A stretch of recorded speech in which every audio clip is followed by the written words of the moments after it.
1 hour and a half, guys. Are you for real?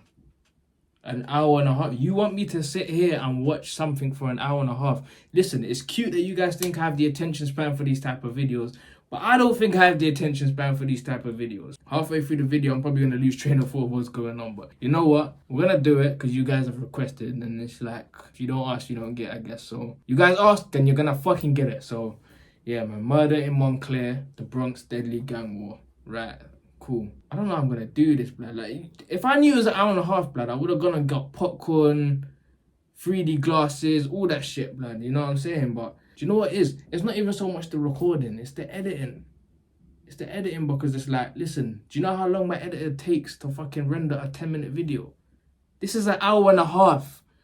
You lot are not gonna see this video till next week, probably. Like, it's that crazy. But alright, cool. Let's go, man. If you want to see the fully uncut version of this video with everything I can't show you on YouTube, head on over to patreon.com/traplawross where you can watch it for just $2. I've also got another exclusive video on there about Chicago's terrifying switch problem, which can't be shown on YouTube because it goes against their community guidelines on firearms. Oh, and I also recently sent out a bunch of free empty Trap Law herb patches to Patreon supporters for your support. I'm trying to hear this shit, bro. Man wearing a $1,500 Moncler jacket, a pair of Nike Jordan 1s that hadn't even... Okay, listen, I was chatting so much in the beginning, but yeah, listen, I know K-Flock is incarcerated. I know this is K-Flock first and foremost, but I know he's incarcerated right now for murder right now, and I believe this is going to explain everything to do with it. That's all I know, that K-Flock's in jail for murder.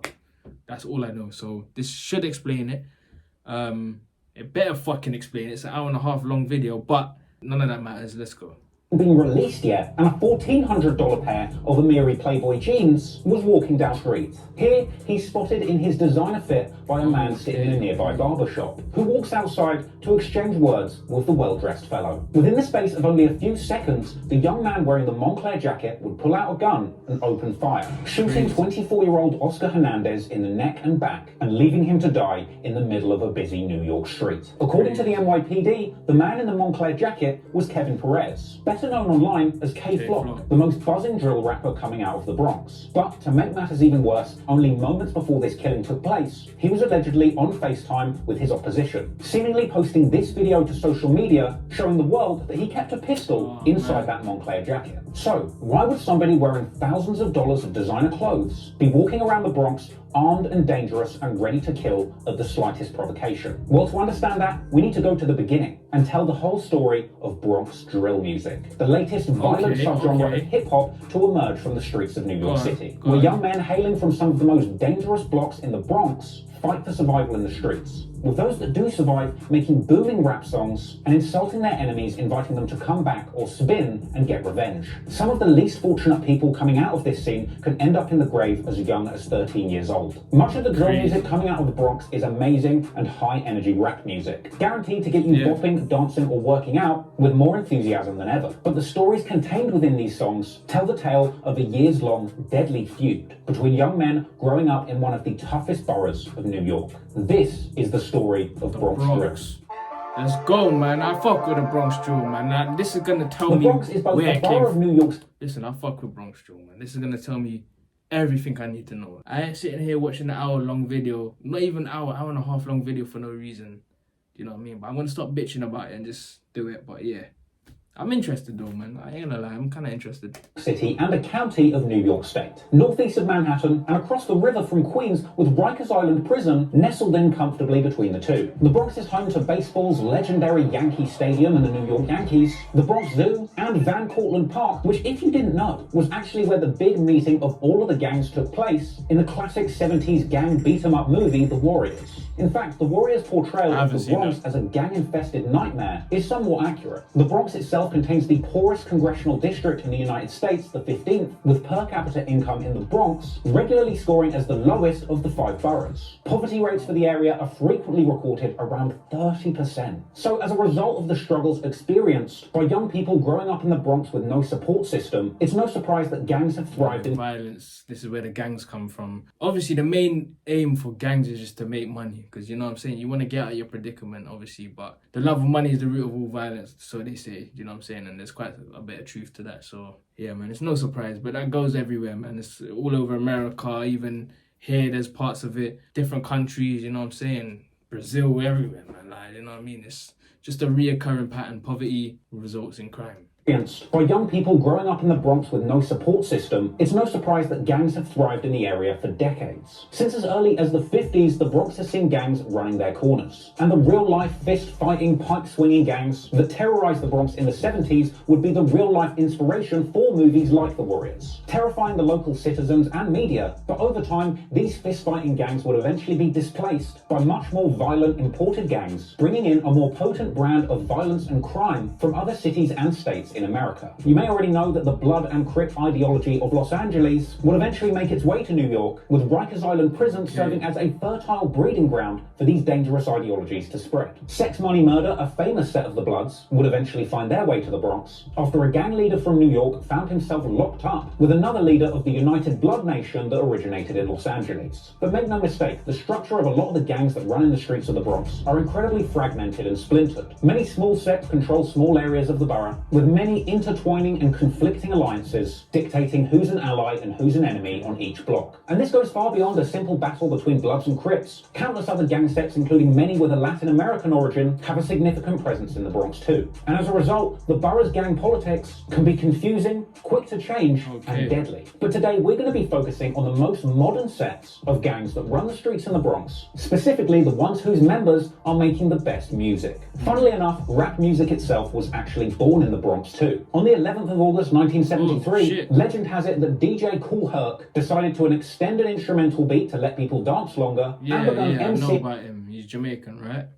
Yeah. But I didn't know he's from the Bronx. Listen, I just knew from New York. But it's crazy. It's like the Bronx and Brooklyn and Queens, they all got their own little thing going on. That's what I've noticed. And whatever other boroughs there are. Kool Herc decided to extend an instrumental beat to let people dance longer and began emceeing or rapping over that beat whilst people were breakdancing and having a good time at the party. This innovation was essentially the big bang from which all rap music emerged. And from here, MCs and DJs would spin beats at parties and rap over them. And over the course of the next few decades, this would create a multi-billion-dollar subculture that is the rap game as we know it today. A lot has happened between the 1970s and the 2020s. Over time, MCs who had originally started speaking over beats to get breakdancing parties lit would slowly begin using their time on the microphone to share their personal stories. Some of these would be braggadocious songs about the high life, being successful, having big money, and getting to the American dream. While others, less fortunate, would use music as an opportunity to share the struggle and pain that they had been through, detailing the dangerous lifestyle that they had been forced to live. That's crazy. I've never seen a picture of Tupac and Biggie together.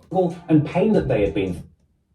That is so crazy. I have never seen that before. I didn't know that like they knew each other like that. I thought obviously they had their issues, but I didn't know they had a picture together. Like, that is insane. That's a legendary picture, you know? Crazy. Detailing the dangerous lifestyle that they had been forced to live growing up in dangerous areas. But when it comes to drill music, the most important period to look at is Chicago in the 2010s. And in the early 2010s, nobody was living more dangerously than the Chicago drill rappers. This is where Chicago, man, bruv. I'm quite familiar with the Chicago drillers, I'm not gonna lie. Them man were actually like, them man will release a song and then the next day it's like breaking news, this person has been shot and killed, or bro, them Chicago man live different. I don't know how they do it, man.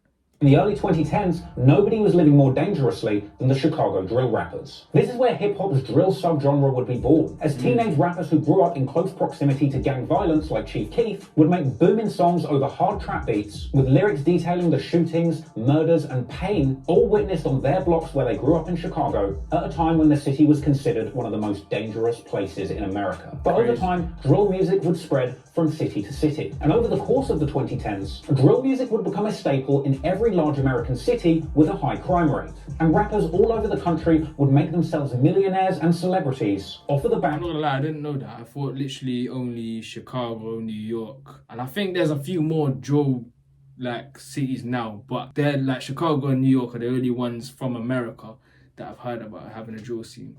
But I didn't know like all of them have a drill scene. So he says, well, most of them do.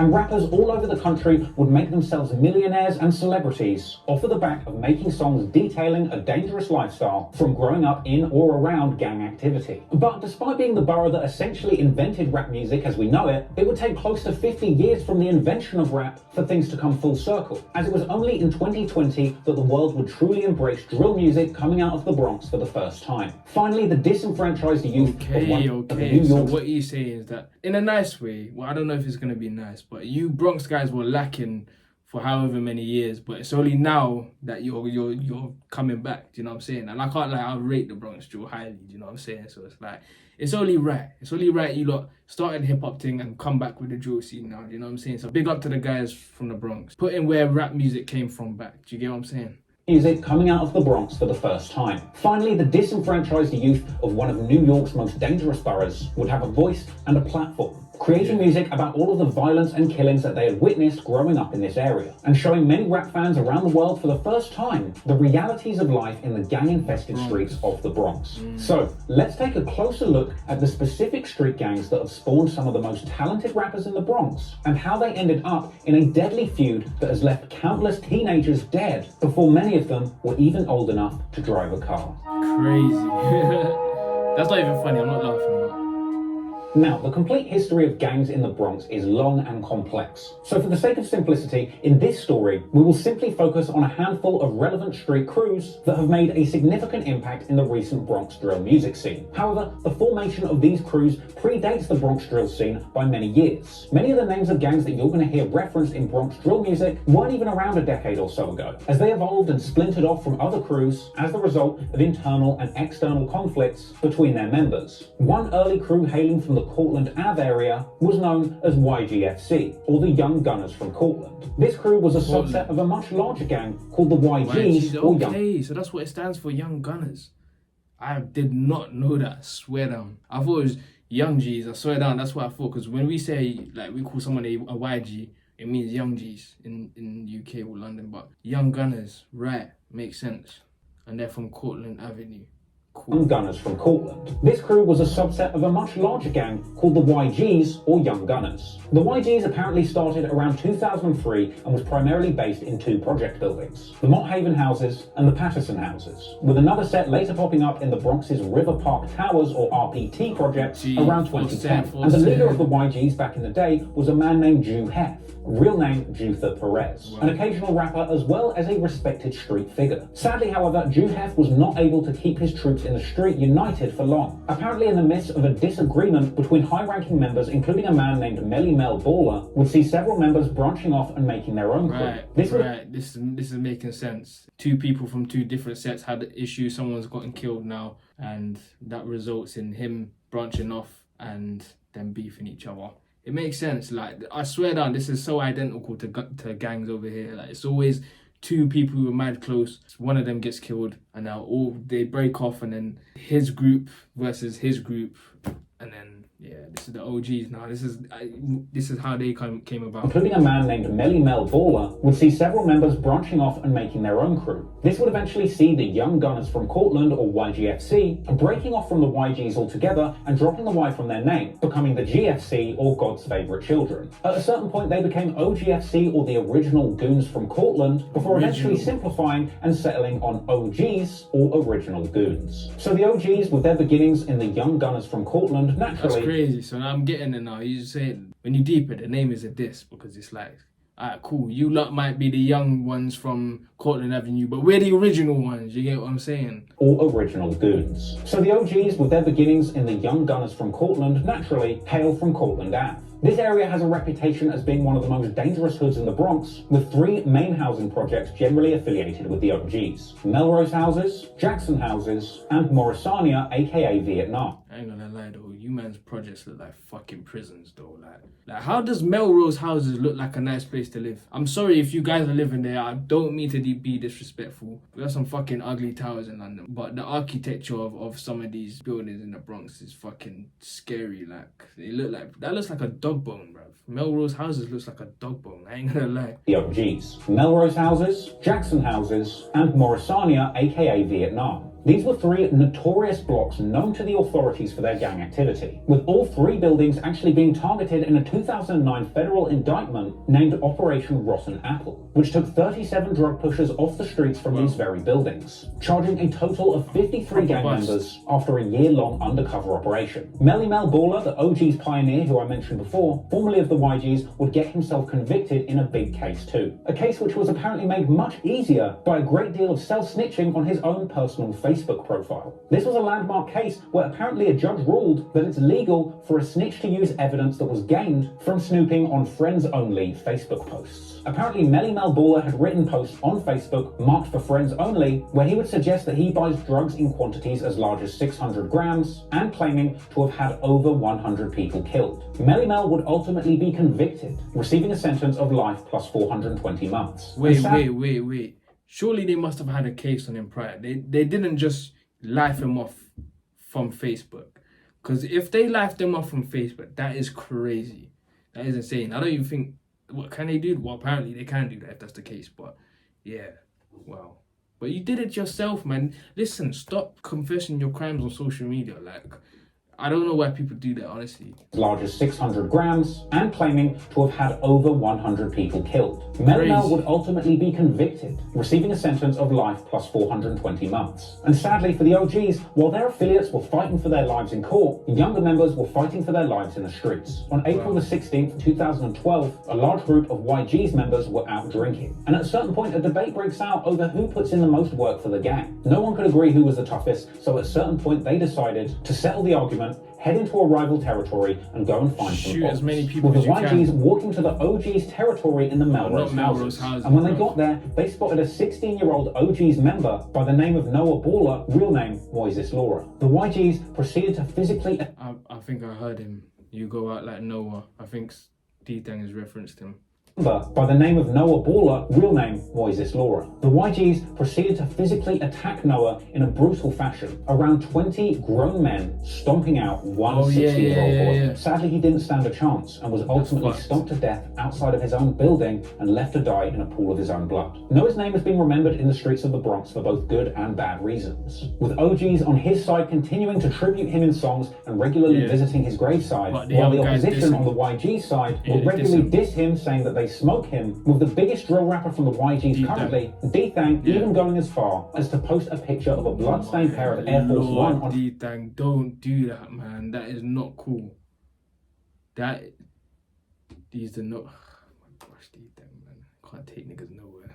D-Tang even going as far as to post a picture of a bloodstained pair of Air Force One on Instagram, telling his followers that these shoes are the Noah's. Anywho, only a year after Noah's death, June Hef, the early pioneer of the YGs, would meet a tragic end too. In 2013, June Hef was killed by a man called Melvin Davis after a fight in the Tropicana nightclub. After a mass brawl between the YGs and another street crew called the Young Flybridge from Highbridge would end with June Hef being beaten in the head with a hookah pipe. This left him in a coma and he would sadly lose his life only a week later. The gang from Highbridge, while not officially a part of the OGs, were known to affiliate with some of their members, with some believing that the killing of June Hef did have some connection over what had happened to Noah previously. Despite not being responsible for the killing directly, the YG's main rivals, the OGs, would take this opportunity to clown their rivals for losing their leader. Story goes that OG's members even went so far as to urinate on the mural for June Hef, a massive sign of disrespect. Anywho, with June... No, that is insane.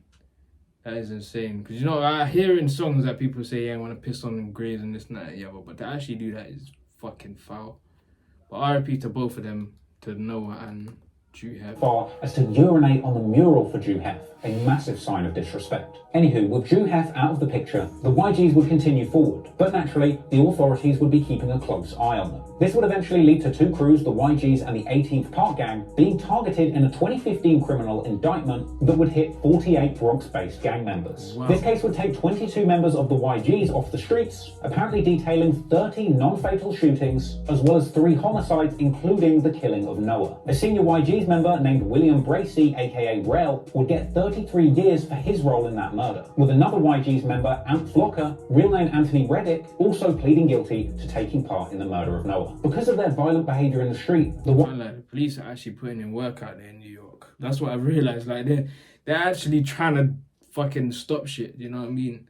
That's why, like, what, D-Dang's in jail, K-Flock's in jail, probably some more guys in jail, bro. The police are the real winners of this shit. Do you get what I'm saying? Of all this beef and street shit, I know, like, I like the music and all that, but realistically, there's no winners apart from the feds.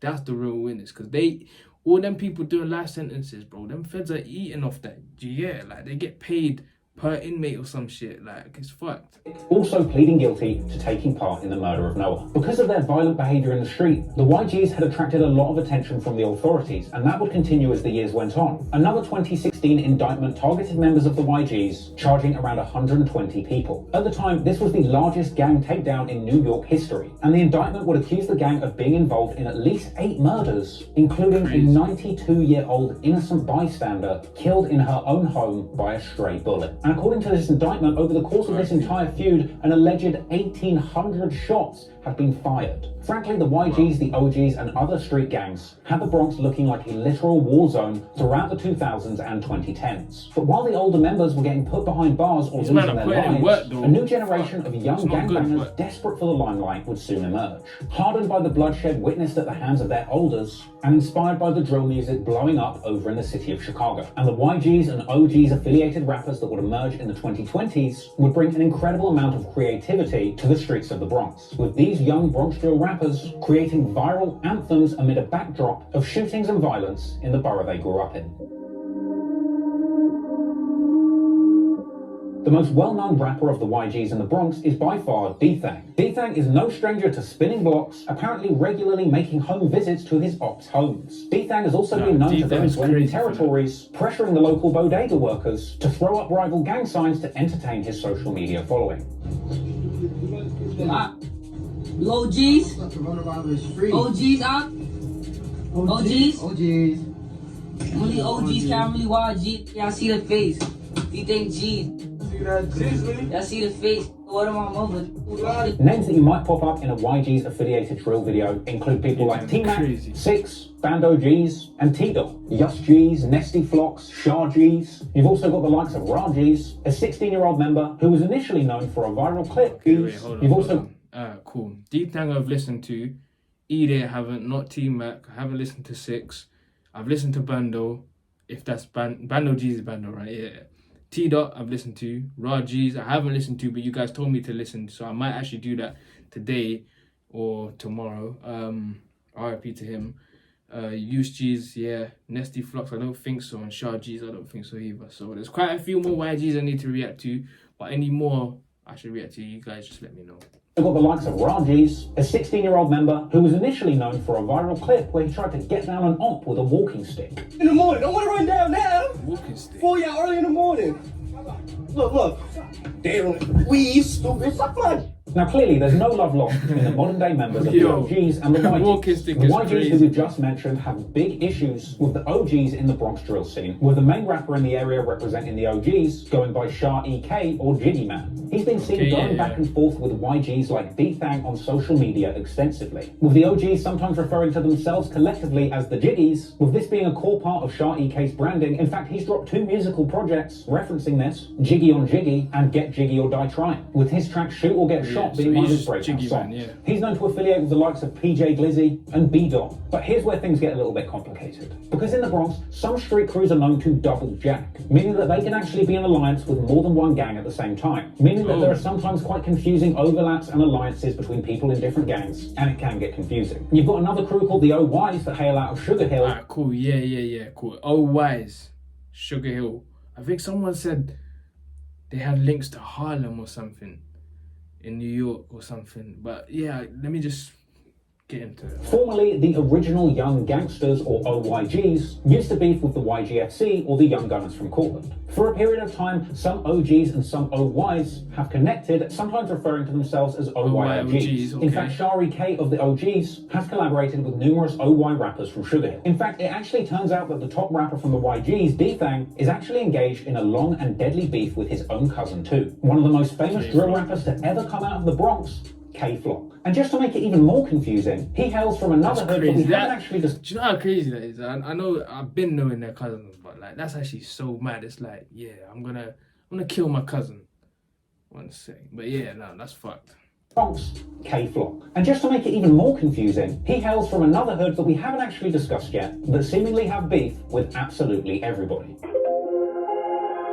Sevside. Sevside is an area around East 187th Street. Historically, the gangbangers from Sevside have been in alliance with crews from Mount Vernon and Hilltop, known as the HTYBs, or Hilltop Young Bosses, or sometimes just YBs. HTYBs being seen mobbing through the streets of the Bronx as early... Let me just say, shout out to Trap Lord Russ for getting this information, because I can tell he's from the UK or London. But yeah, to know all of this shit and to actually put in a video, and for you guys to be telling me to react to his video means that he must actually know his shit. You know what I'm saying? So for him to get all this information, you gotta rate it. So shout out to him. Or sometimes just YBs. HTYBs being seen mobbing through the streets of the Bronx as early as 2010, with home movies still circulating online to this day, seemingly showing members running their block claiming Sevside or Hilltop, all while hating on their ops and declaring their intention to K or kill any rivals from the 800s, YGs, or OYs. Very YB, 7 gang out here in the big suit. Yo, man, YG's up, man. Sevside and JJ here. You don't throw them out. JJ here, man. Come on. Now, much like the other gangs we've discussed so far, after a decade of beef and indictments, a modern-day crew out of Sevside... That's crazy. My finger is literally stuck in between the chair, like... This makes no sense, but let me just continue. ...would emerge, with some gangbangers from this area identifying as 700 DOA. This is a crew made up of a mixture of different sub-gang sets, like the Mac Baller Brims and Sex Money Murder Bloods, as well as Crip gangs like the Rollin' 80s, because you've got to remember that Bronx gang politics is not as simple as Bloods versus Crips. There's a lot of mixed up and overlapping gang sets that you maybe wouldn't expect traditionally to be cool with each other, but some Bloods and Crips might be in alliance under the umbrella of the 700 DOA crew. And to make it even more confusing, 700 DOA from Sevside apparently identify as EBK, or Everybody Killers, meaning that they hate everybody. There might be a few friendships and alliances between DOAs and OGs, but one thing's for sure, the guys from DOA have furious beef with the likes of the YGs and the OYs, and things can get very confusing and very dangerous indeed. Now, the most famous of the Sevside rappers from the Bronx Drill scene is, of course, K-Flock. But before he was known for his raps, he was just doing his thing in the dangerous streets of the Bronx alongside a couple of his friends. More specifically, Dougie B and B Love, who actually is OGs, with this trio being Sevside natives growing up on 187th Street in Belmont in the Bronx. Where are you two from and how did y'all get into this music stuff? From 187. I need to react to more interviews. Do you know, I don't know about more interviews, but I need to actually react to some interviews. That's what I'm saying. But yeah, what, K-Flock and B Love and Dougie B did an interview. That's crazy. I listened to their song. I should have reacted to the interview straight after. Now, it was apparently B Love who started rapping first out of this trio. Funnily enough, citing his biggest inspiration in the rap game as Chicago drill rapper turned convicted murderer Rondo No. 9.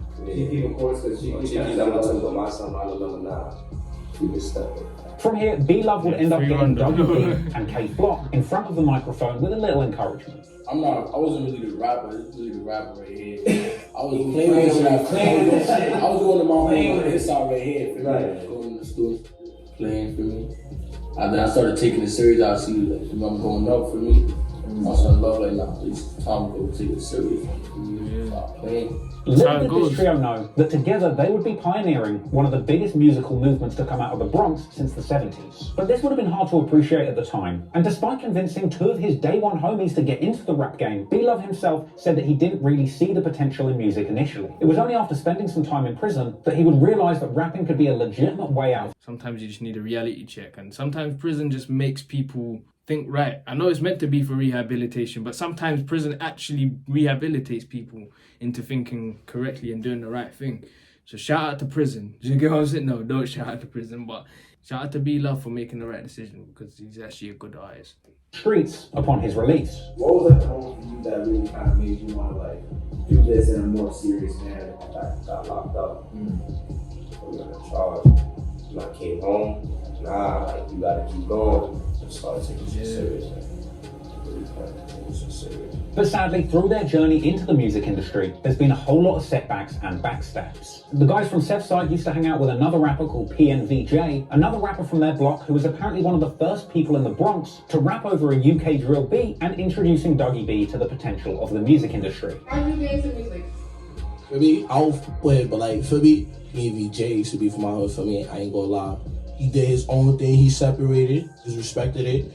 Seen somebody for me, seen another young dirty made it. So it felt like us dirty little could make it. Yeah. But despite being inspired to take music seriously by the success of his peer, this didn't mean that hood politics couldn't still get messy. Eventually, Dougie B and PNVJ would start beefing, leading to an apparent chain snatching, with Dougie B being seen posing with the chain online, which would subsequently lead him to spending some time in jail. It's with the gang. It's with the gun.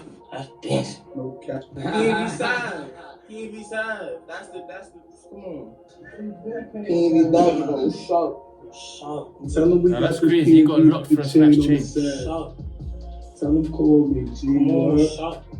My flockers is taking your chain. He even said it, you cat. My flockers is taking your chain, you stupid. Even K-Flock would be seen bragging on Instagram about the chain snatching too. You took PNV chain. Fortunately, Dougie B would find out that his streaming numbers were going up from jail, realizing that there would be an opportunity for him in the rap game when he got out. Tell my mom and wow, check Taylor, check the YouTube shit. You got a million views in less than like a Right month. before I come home, I gotta get like Shit, nigga. I got to get some, I gotta take this shit serious. YouTube shit, I seen this. I'm like, I seen him too. I'm like, nah. But sadly, despite seeing genuine opportunities to make it out of the hood through music, internal beefs between the young men coming up as rappers in the Bronx would get more and more complicated and dangerous. While the Southside rappers had a historical and long-running beef with YGs like D-Thang, there were formerly alliances between crews too. In fact, it seems at one point that K-Flock was friends with Shah EK from the OGs and E-Dot from the OYs, until an apparent smoking session on IG Live seemed to expose E-Dot would share mutual friends with K-Flock's ops, like D-Thang and the other YGs. K-Flock, apparently upset about the apparent friendliness between his allies and his ops, would be quick to cut people off and fly the flag as EBK or an everybody killer. Now, I've got to say that to me, this sort of thinking really shows just how misguided the origins of some of these street beefs are. With the top comment on the video of that smoking session that apparently drove I hear that, but if it's like the beef has been deadly, and I'm guessing people have been, like, lads have been lost already, like, why the fuck are you trying to be cool with them, man, and them man just killed our friend? You get what I'm saying? Like, I see where he's coming from, but at the same time, it's not the right mentality to have. It takes a bigger person to really say, like, fuck all this shit. Let's just make money, man. You know what I'm saying? But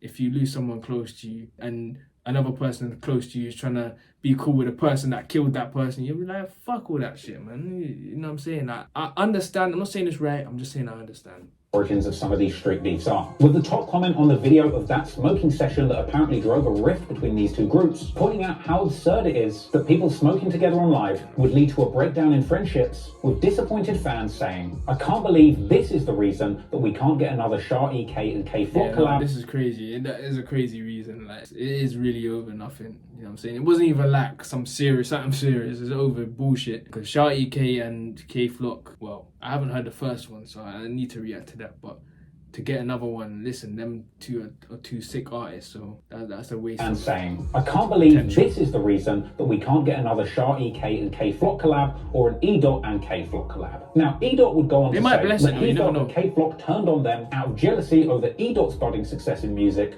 Cause I'm 15, I was 15 with 1 million views. I'm about to be 16 with 2 million views. They ain't never do that before. All my ops, 18, 19, 20, 21. I be for old, is straight old.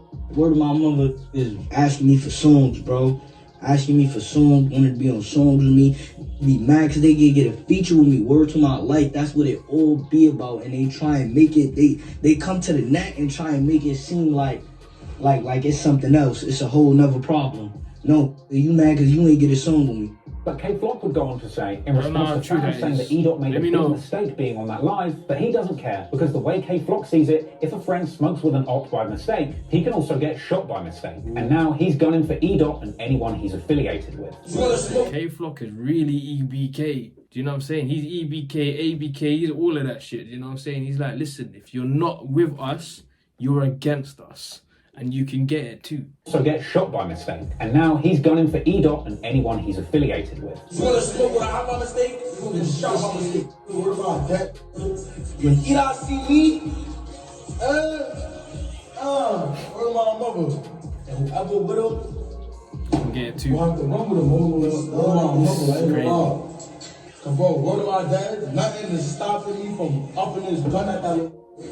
Bro. Nothing is stopping me. The cops, nothing, bro. Word to my homies, bro. That little but I had this gun on him when he seen me, bro. Now look, I agree that seeing an IG live with someone who you thought was your friend, smoking with somebody that's affiliated with your enemy, might be a silly reason for a normal person to end a friendship. But let's not forget that when you're part of a gang, things go a little bit deeper than that. If someone you thought was your friend is with an enemy who says that they're smoking one of your dead friends, that's a bit harder to get past. Furthermore, if you're really that deep in the streets, keeping the wrong friends can be deadly. You can get double-crossed in an instant, and considering just how dangerous the streets of the Bronx can get, getting caught off guard by... No, I didn't even think about it like that. That is so true.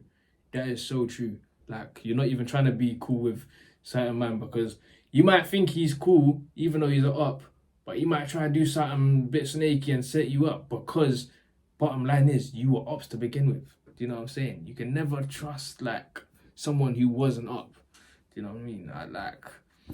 I get where K-Flow's coming from. I actually understand him. I'm not even trying to meet right or none of that, but I just understand. In an instant, and considering just how dangerous the streets of the Bronx can get, getting caught off guard by an enemy or former friend can mean instant death. So now it's time to take a closer look at some of the people who weren't so lucky. Some of the young men who lost their lives before they would really have an opportunity to make it through music or some other way. So let's start off with a name who you might hear referenced frequently in a lot of Bronx Drill music. And that name is Wu Lottie. Wu Lottie, I've heard him quite mentioned a lot.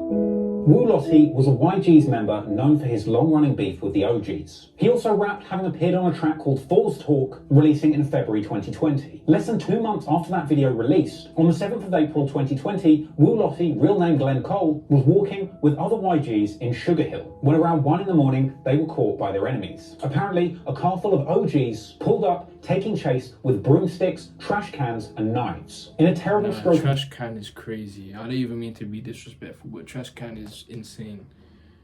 You know... misfortune, Wu Lottie tripped to the ground, with the gang of rivals setting upon him furiously. Not only were they attacking him without remorse, but they were also filming the attack for Snapchat. In a clip that's far too violent to show you on YouTube, a whole mob of people surround Wu Lottie, beating him with weapons. He was left with stab wounds to his torso and thigh, later passing away in Harlem Hospital. Investigation underway in Harlem after a man was stabbed to death. It happened just before 1 this morning on West 154th Street and St. Nicholas Avenue. Authorities say officers found the man with multiple stab wounds to his torso and legs. His identity yet to be released, and no arrests have been made.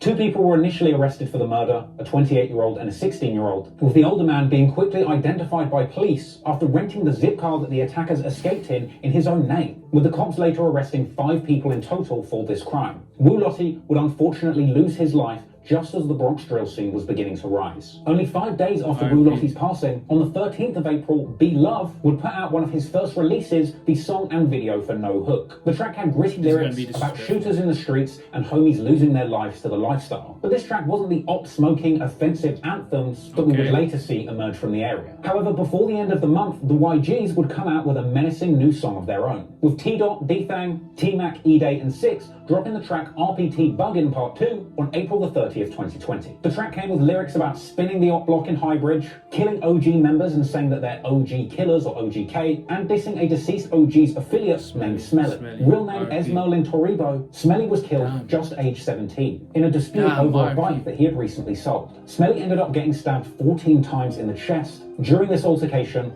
tragically losing his life. That song RPT Buggin' showed the world for the first... Listen, the knife crime out there is a problem as well. That's what I've realised. I know we have a problem with knife crime in the UK, or London especially, but I feel like you guys have a big problem with knife crime out there too. This is what happens when you illegalize guns. I did talk about this in another video. Should guns be illegal or not? Because, you know, if they are, it does spring a lot of knife crime. People just find alternative ways to kill each other. I'm not saying that guns should not be illegal. Like, if they are made illegal, people find other ways to kill each other. But at the same time, some weapons are worse than others. So I do understand why guns are illegal, but Yeah. During this altercation, tragically losing his life. That song, RPT Buggin', showed the world for the first time the kind of timing that the YG's rappers in the Bronx were on. Unafraid to diss the dead and willing to bring up tragedies from years ago just to provoke and upset their rivals. But the thing is, while some YG's members were taking big steps in music, over on Sev's side, K-Flock had yet to release any music yet. At this point, K-Flock was still deep in the streets, spinning the op block on IG Live without a care in the world for who was watching. In fact, in a now iconic IG Live session, K-Flock would record himself in 800 YG's territory, seemingly hunting for ops, showing the world that he was outside the ops building and ready to shoot, or make a movie as he calls it. Come outside, we in front of our building. Look, we're in front of our building. He live in this building, y'all. I feel like a warrior. I'm Dolo. What tell me I'm like that? I'm like that. What am I mother? What? I wish when y'all drill niggas over here, we shot when y'all niggas y'all face never with. K-Flock's tapped. I ain't gonna lie, bro. His brother's tapped. I got a dog. Go to my dad, man. Well, I'm on the block, Dolo. I'm on the block. I'm on the block. I'm on the block. And at a certain point, K-Flock seems to spot who he was looking for, but is then immediately spotted himself by the cops. Who's right here? Can't do nothing. She right here. This is what happens. Can't do nothing. Father, watch this out. So, yeah. I'm not doing nothing, bro. So, alright. Rats, where the mom? Huh? Look, I'm about to run down. Where my dad? The boys right there. Look. Nobody's running. Nobody's running. The boys right there. The boys right there. Feds start looking. So come around the block. Come around the block. Came more there, boys down. Look, boys still down there. Boys still down there. But despite the police presence, K-Flock remained on the block, ready for ops and still streaming live, despite the presence of the police. Hold on, look. Y'all, look. I'm on your 800 still. I'm literally seeing him, the red sirens flash in his face, and the brother's still there, like, yeah, the boys are here, but we still on their block. There's still their towers, and I'm still lurking. I'm still trying to catch a body. Like, this brother's tapped. Despite the presence of the police. Hold on, look. Y'all, look. I'm on your 800 still. K would even go on in this live to tell his homie that he literally spun the block for views and bragging about the sub 200 live viewers that he had on his live while this was going on. We gang out here. We just made it like 17 times. Oh my, how many views I got? Look, you want to see for yourself? Oh, that shit flying. Can't fuck to myself. Man, OG's up. What about my mother? To me, this shows just how crazy K-Flock was in the streets before his rap career had even begun. He was a truly lost kid, with zero fear, something to prove, with complete disregard for the safety of his ops, his friends, or even himself. Yeah, no, honestly, if he beats his case, he needs to pattern up though, for real. Because like, you can't be moving on live. So like, it could have been a thing where it's like, cool, I know you're doing it on the live and you're trying to tell these men to come out, but what if they do come out? What if someone like sees your live and spins on you? You know what I'm saying? If it's not that, then it's gonna be fed. So honestly, I don't see any positives to live streaming. Like, that's just really just gonna get you caught by either your pagans or the federales, you know what I'm saying? So while the clashes in the streets were heating up, so too were the clashes in the music, as rappers from the OG side of the beef would also begin releasing provocative music with the sole aim of provoking their ops. On May the 1st, 2020, Shah EK, PJ Glizzy, and B-Dot released their breakout song, Shoot or Get Shot, with the main hook of the song basically saying if you represent the YGs, you will get shot, and with lyrics dissing YGs throughout the whole track. And so, what with the buzz about Bronx Drill beginning to rise, at a certain point, K-Flock decides to take a break from spinning his ops block on IG Live, getting in the recording booth and making a little song of his own. And at the end of May 2020, K-Flock would drop his first solo track, FTO, a 2TG's remix that would begin to blow him up in the rap game too. Now, the template had been set. K-Flock had a genuine opportunity to build himself a legitimate career as a rapper. But as we see as this story progresses, he would remain heavily invested in the streets, perhaps not even realizing just how big of an opportunity he was creating for himself by picking up a microphone. And unfortunately, as the months would go on, both sides would see bloodshed as a result of the deadly gang lifestyle that they were tied up in, ultimately leading to a whole lot of heartbreak, loss, and disrespectful music being made. Always the way. Bloody summer of 2020. On June the 26th, 2020, Ty Benji, real name Tyron Mitchell Almodovar, is sitting in the back of a taxi. At around 11 p.m, a white BMW pulls up. Reports suggested that after yelling something, an occupant of that BMW opened fire, hitting Ty Benji in the head. he would be left for dead in the back of that cab on a busy street. Now, Ty would initially survive that attack, spending several days in the hospital. But sadly, only 2 days after the shooting of Ty, yet another attack would take the life of another young man, leaving the local community shaken. Just before midnight on June the 28th, 2020, a 17-year-old by the name of Brandon Hendricks, known to his friends as Diddy or B Diddy, was apparently at a dice game outside of a building in Morris Heights. Like, I know it makes sense, but it's like everyone I'm hearing being referenced in this video, I've heard their names in songs, so it's like I already know where they're from because of those disses. The last one was Benji, I think, and I heard D-Tang dissing Benji in a song, so I already know he was part of the OGs. You know what I'm saying? It's crazy just to see all them people in context. I know it's sad, but it's like, I don't know. On Davidson Avenue near 176th Street. After an argument, he was unfortunately caught in the crossfire with a stray bullet hitting his neck, causing him to lose his life later in hospital. Who just graduated high school was shot and killed overnight in the Bronx. There's overwhelming grief following the death of 17-year-old Brandon Hendricks. I just can't believe it. I really can't. Police say he was shot in the neck outside an apartment building on Davidson Avenue near West 176th Street just before midnight on Sunday. After some sort of argument, he died at the hospital.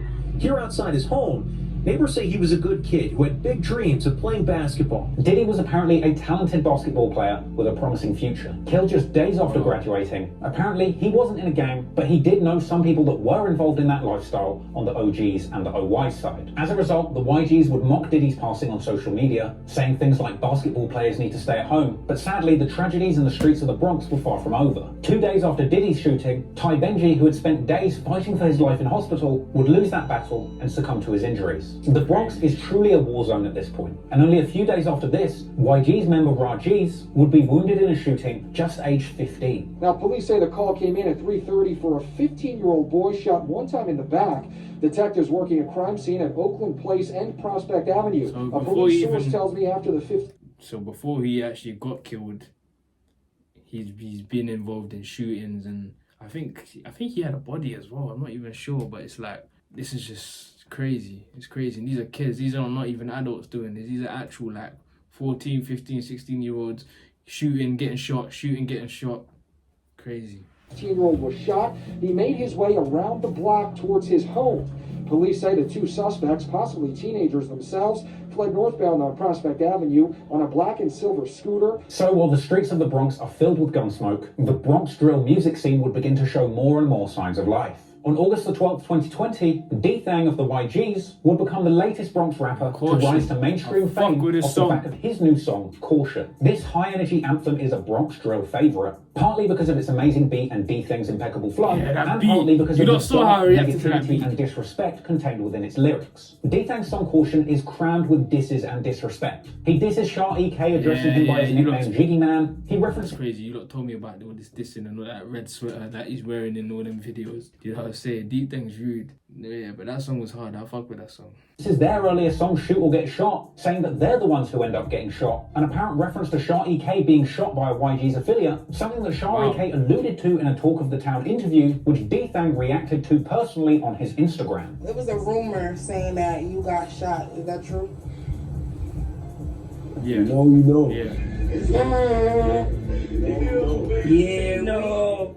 What about mother we know? Also in Caution, D-Thang disses E-Dot, but D-Thang's disrespect on this song would go much deeper than simply insulting his living ops, and he would go on to reference several people who lost their lives, saying that his ops can go out like Noah, saying that he smokes Benji, but D-Thang wasn't the only one in the Bronx Drill scene upping the disrespect, because the following month, on the 6th of September 2020, K-Flock and B-Love would drop their latest drill banger, the song Op Spotter. In the track, both K-Flock and B-Love say that they'll shoot people for bunny hopping, an apparent reference to a dance that D-Thang and other YGs are known to do. B-Love says that he's smoking on Woo Lottie, and that he screams OGs while rolling through the YG's building, and sadly, as these two sides would provoke each other in music, the deadly consequences of the gangbanging lifestyle would also continue to play out in the streets. On September the 10th, 2020, 17-year-old Kurtha Wirtz, aka K-Dub or Dubski, was walking on the street in Ho Avenue in Crotona, and here he was Ho Avenue's crazy.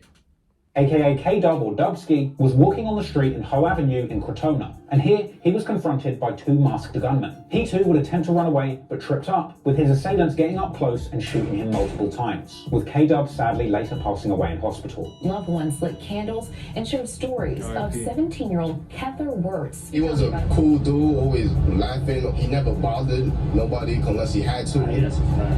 He was just a chill guy. Once again, the whole shooting was caught on camera and broadcast on the news, but again is way too shocking to show you on YouTube. The cops would later make an arrest in this case, with later unconfirmed speculation suggesting that the killer may have been from Sev's side. But from here, only days later, would there be another senseless killing seemingly carried out by YG's affiliates. On September the 12th, 2020, 23-year-old Christopher Pagan, aka Yellow, was in a parked car at Jackson Houses on Park Avenue near East 158th Street in Melrose. Here, a gunman approached his vehicle and opened fire. One man was shot and survived, but sadly, Yellow was hit once in the shoulder and once in the head, leading him to tragically pass away at the scene. The YGs would mock Yellow after his death and begin to reference his name in their songs. 3 people were arrested for this crime, 2 for being the shooters and 1 for providing the gun to them. Interestingly, the person who allegedly provided the gun in this hit was the younger brother of one of the older YGs who pled guilty for his role in Noah's death. And the younger YG's member, who was implicated in the killing of Yellow by allegedly providing the weapon, actually ended up being caught and confronted on camera outside of a courthouse by B-Love himself. B-Love? Wow. You talking about? Come across the street. I came in court with it. Why you throw that up? Damn. I know he probably wants to smoke him, but you can't because the court's right there. But that's mad. That whole little brotherly family is on job. You talking about? Come across the street. I came in court with it. Why you throw that up one more time? You talking about? You talking about? Come across the street. Come across the street. Come across the street. What you talking about? I know B-Love wants to smoke him. He's up. That's crazy. Now, this video was taken by the YGs as a massive provocation against the group, and as a result, it would have only made B-Love and his close friends even more wanted targets for the YGs who were continuing to put in work on the streets. However, regardless of the dangers, with B-Love and K-Flock doing numbers in music, soon Dougie B would also musically put his name on the map too. And it wouldn't take long for this Sevside trio to wind up dominating the budding Bronx Drill music scene. Obviously, time spent behind bars in part because of that chain snatching incident we mentioned earlier. On December the 11th, 2020, Dougie B would make his musical comeback, releasing the fresh home track No More Free Dougie B alongside Shah EK and K-Flock. And make no mistake, this track was a straight gang-banging anthem, with Dougie B saying that him and K-Flock spin with 2 guns to shoot. Shah EK says that he will kill anybody dropping the O, by which he means flipping the OG's hand sign upside down to show disrespect. He says that he smokes Woo Lottie, and K-Flock ends out the song saying that he kills for no reason. This track really set the tone, with a lot of disrespect going back and forth between these songs. But once again, escalation of the war of words in the music was soon followed by an escalation of violence in the streets. On the 23rd of December, a close friend of K-Flock known as JB, real name James Solano, was standing outside the King Deli and Grocery in the Bronx on Boston Road in East 166th Street in Morrisania. While standing here, a man approaches him and taps him on the shoulder. And these 2 people look familiar with each other. There doesn't appear to be a lot of tension or provocation at this point. However, only a few seconds later, the man who patted him on the shoulder reaches into his coat, producing a pistol and opening fire on JB at close range. This was another terrifying attack caught on video, but once again, way too shocking to show on YouTube. Around a week after JB's murder, the suspect was arrested after being caught by the cops purse snatching. JB was only 16 years old when his life was taken. Yet another tragedy falling on the shoulders of teenage boys who have barely even had a chance to work out their lives yet. But fortunately, even losing their friend JB, this didn't stop his surviving friends from continuing to put their pain on music and progress their careers. Only 2 days after JB's murder, on Christmas Day 2020, K-Flock... No, 2020 was mad for the Bronx. I'm hearing like 10, 20 bodies and we ain't even finished 2020 yet. Crazy. B-Love will release their latest song, Speed Racing, a track all about spinning on ops after taking Xanax and leaving them running away like speed racers. The track also contains similar lyrics about shooting YGs or gunners and killing anyone bunny hopping, as well as lyrics about shooting anyone that throws up YG's hand signs. Slowly but surely, K-Flock and B-Love's plan was working and their music was on the rise off of the back of their vicious beef in the streets with the YGs and D-Thang. But moving into 2021, we would see that beef be playing out on social media more and more. As we get into the new year of 2021, Bronx Drill fans would see D-Thang and K-Flock hopping on Instagram Live together and arguing about who has the best lean and smoke. Oh shit, they had a live stream together. It's that mud. It's that mud. Stupid, yeah. I'm money. Dethan would go on to prod his op, referencing their earlier song, saying that there's no more free Dougie B because he'll soon be RIP and the YGs are going to take his life. That's crazy. What am I, brother? Stop talking like that. What am I done? Gangster. I'm really gonna catch it. I ain't gonna catch it, WB. Now, not long after this, K-Flock would be seen on live, apparently spinning through his ops block once again. Their cousins as 800 well, they're YGs probably turf. cool. And from here, we would see a reckless K-Flock act. Deep down, I reckon they might be cool. Because think about it, if they're cousins, I don't know what type of cousins they are. If they're like fifth cousins, then maybe not. But if they're actually like first cousins, then they probably grew up together and actually laughed together and that. Obviously, it's war, it's beef now. But underneath what they're talking about and saying, I'm going to pack him, this, that, and the other, there's probably still a bit of love there. And you can probably see that in the full live stream. YG's turf. And from here, we would see a reckless K-Flock acting wild on live, riding around his enemy's hood, screaming at them not to run out of a window. Run, don't run. Seemingly, K-Flock would eventually catch someone, dissing them from out the window, and even telling the driver to use the car to run them over. That was gunning. That was gunning. Oh, why? What? Oh, why? I slapped the hell you.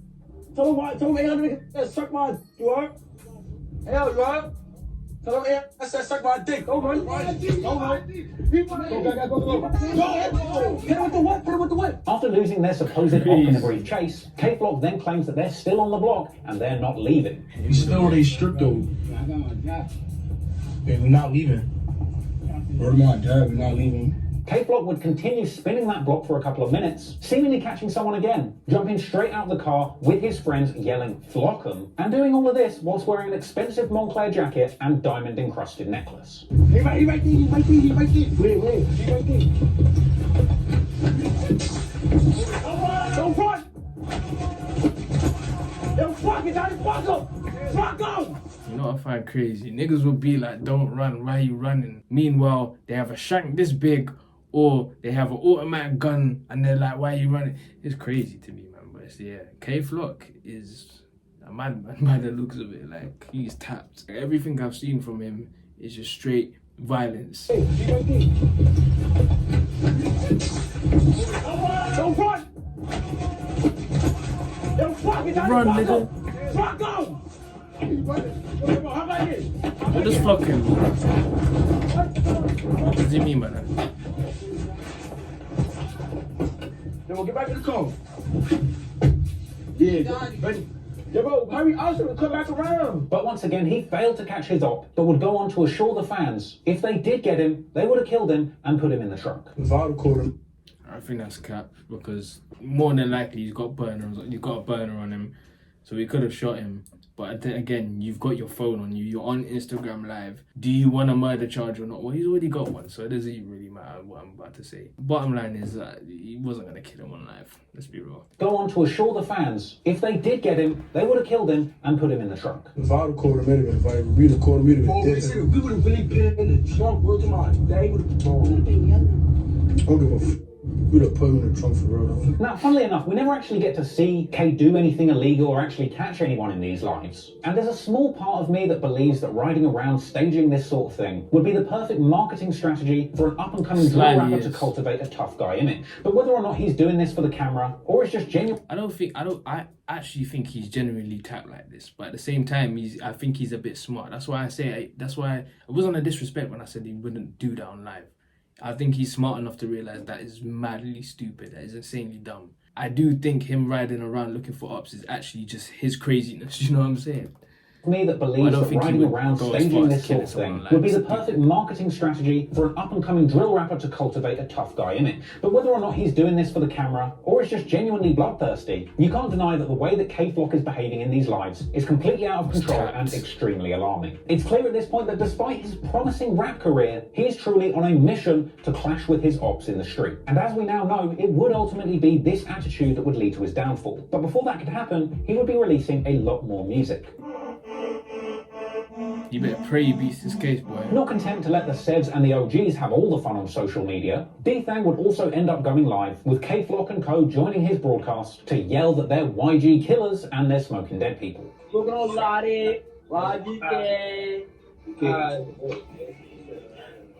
I leave. In fact, K-Flock, slowly becoming a master of self-incrimination, would even use this live as an opportunity to show off live ammunition on camera. Money. Money, don't do that, money. Don't do that, money. Never put over for my wallet, nigga. My grandma. I need to see these lives because I just want to just kind of just see what they're like, knowing that they're cousins. If it was just they had no relationship, even my grandma know that. What is it? Their grandma? Hold on, wait. Let me just hear what you're saying. Don't do that, money. Don't do that, money. Never put over for my wallet, nigga. My grandma know that. But K-Flock wasn't just going hard on social media, because him and his crew were about to drop their biggest track yet. On March the 25th, 2021, Dougie B, B-Love, and K-Flock would drop their posse cut Brotherly Love, another high-energy Bronx Drill anthem that had all three rappers going hard aggressively over yet another booming UK drill style sampled beat, with each of the three rappers dropping hard verses back-to-back with no breaks and no chorus. And the music video for Brotherly Love had no shortage of guns and contraband either. And the lyrical content was just as dangerous as the set dressing too. In the song, Dougie B announces that they are indeed everybody killers. He says that he's so high that he can see Wu, a reference to fallen YG's member Wu Lottie. He says that they're going to catch an OY member and shoot their head off. In K-Flock's verse, he openly brags about spinning through the 800 block and shooting. He pays respects to his fallen friend JB. And in the final verse, B-Love says that when they spin, they bring women with them too. Something that we actually know to be true from their IG live stream. Brotherly Love was a breakout Bronx Drill track, blowing these three rappers up massively, raising their profile to the point where they could no longer be ignored. I come out though, yo, that's like everybody on that. I don't even know. It's like they going. Oh, that's everybody the whole street that they be. But I'm sure you won't be surprised to learn that even as their profiles grew off the back of hit records, K-Flock would still be hunting for ops on live in the streets of the Bronx in the weeks following this release. In April, in a live session titled Why a Op Just Ran, K-Flock would come on live claiming to have just caught an op and made him run for his life just moments before turning the camera on. Bro, me and my son see how this changed. Dog, he saw me hop out. He said, nothing. Get that ass up. I ain't like, he took life. He got scared. I said, boom that shit. So I run right to the couch. He thought he was gonna do something. He ran in front of the cop. This guy should flipping tell a He started story. running behind the cop. And then the cop tried to hop out. Like, bitch, like my dick. This guy should narrate stories, bro. He looks like he just loves telling stories. Couch. He thought he was gonna do something. He ran in front of the cop. Fuck the cop. He started running behind the cop. And then the cop tried to hop out. Like, bitch, like my dick. Now, K-Flock was acting crazy on this live. At one point, even yelling out that his crew had destroyed the candlelit mural of a fallen member and that nobody had even retaliated yet. What about that? Finally, that y'all kid dudes ain't had citizen live on y'all block. Just recently, you still ain't do nothing to my block. Suck my dick. Frankly, K-Flock was just getting worse and worse with these incriminating live sessions. At a certain point, he even begins naming specific cars that his ops are driving and claiming that he's going to come back and shoot the block up, not on live, which is just a very dumb and incriminating thing to say before you do the crime. Yo, ask the man's in that gray Nissan on your block. Oh God, we know something. We know what to do. I'll play it. Before we come to your block right now, but not on live though. Tragedy would strike once again. I won't do it on live. March 2021. I'll do it outside. When on the 17th, a young woman named Delilah Vasquez was at an apartment at 3339 Hull Ave in Norwood, only a few blocks away from where she grew up. Apparently, Delilah had been pictured in lives with prominent members of the YGs and had allegedly been close friends with several members. According to the police, following an argument at the property, Delilah would end up being shot in the head, with her body being discovered around 10 minutes past 10 p.m. It was reported that after the shooting, a gun was thrown out the window, at which point several supposed blood gang members were seen fleeing the apartment. The news would even point out that that apartment was known as a gang stronghold and suggesting that Delilah was known to associate with gang members. She was taken to the hospital but did sadly pass away of her injuries. A tragic loss that would leave the whole community in shock. If you know something, let the family know. Police found Vasquez in an East Gun Hill Road apartment around 10 p.m. earlier this month.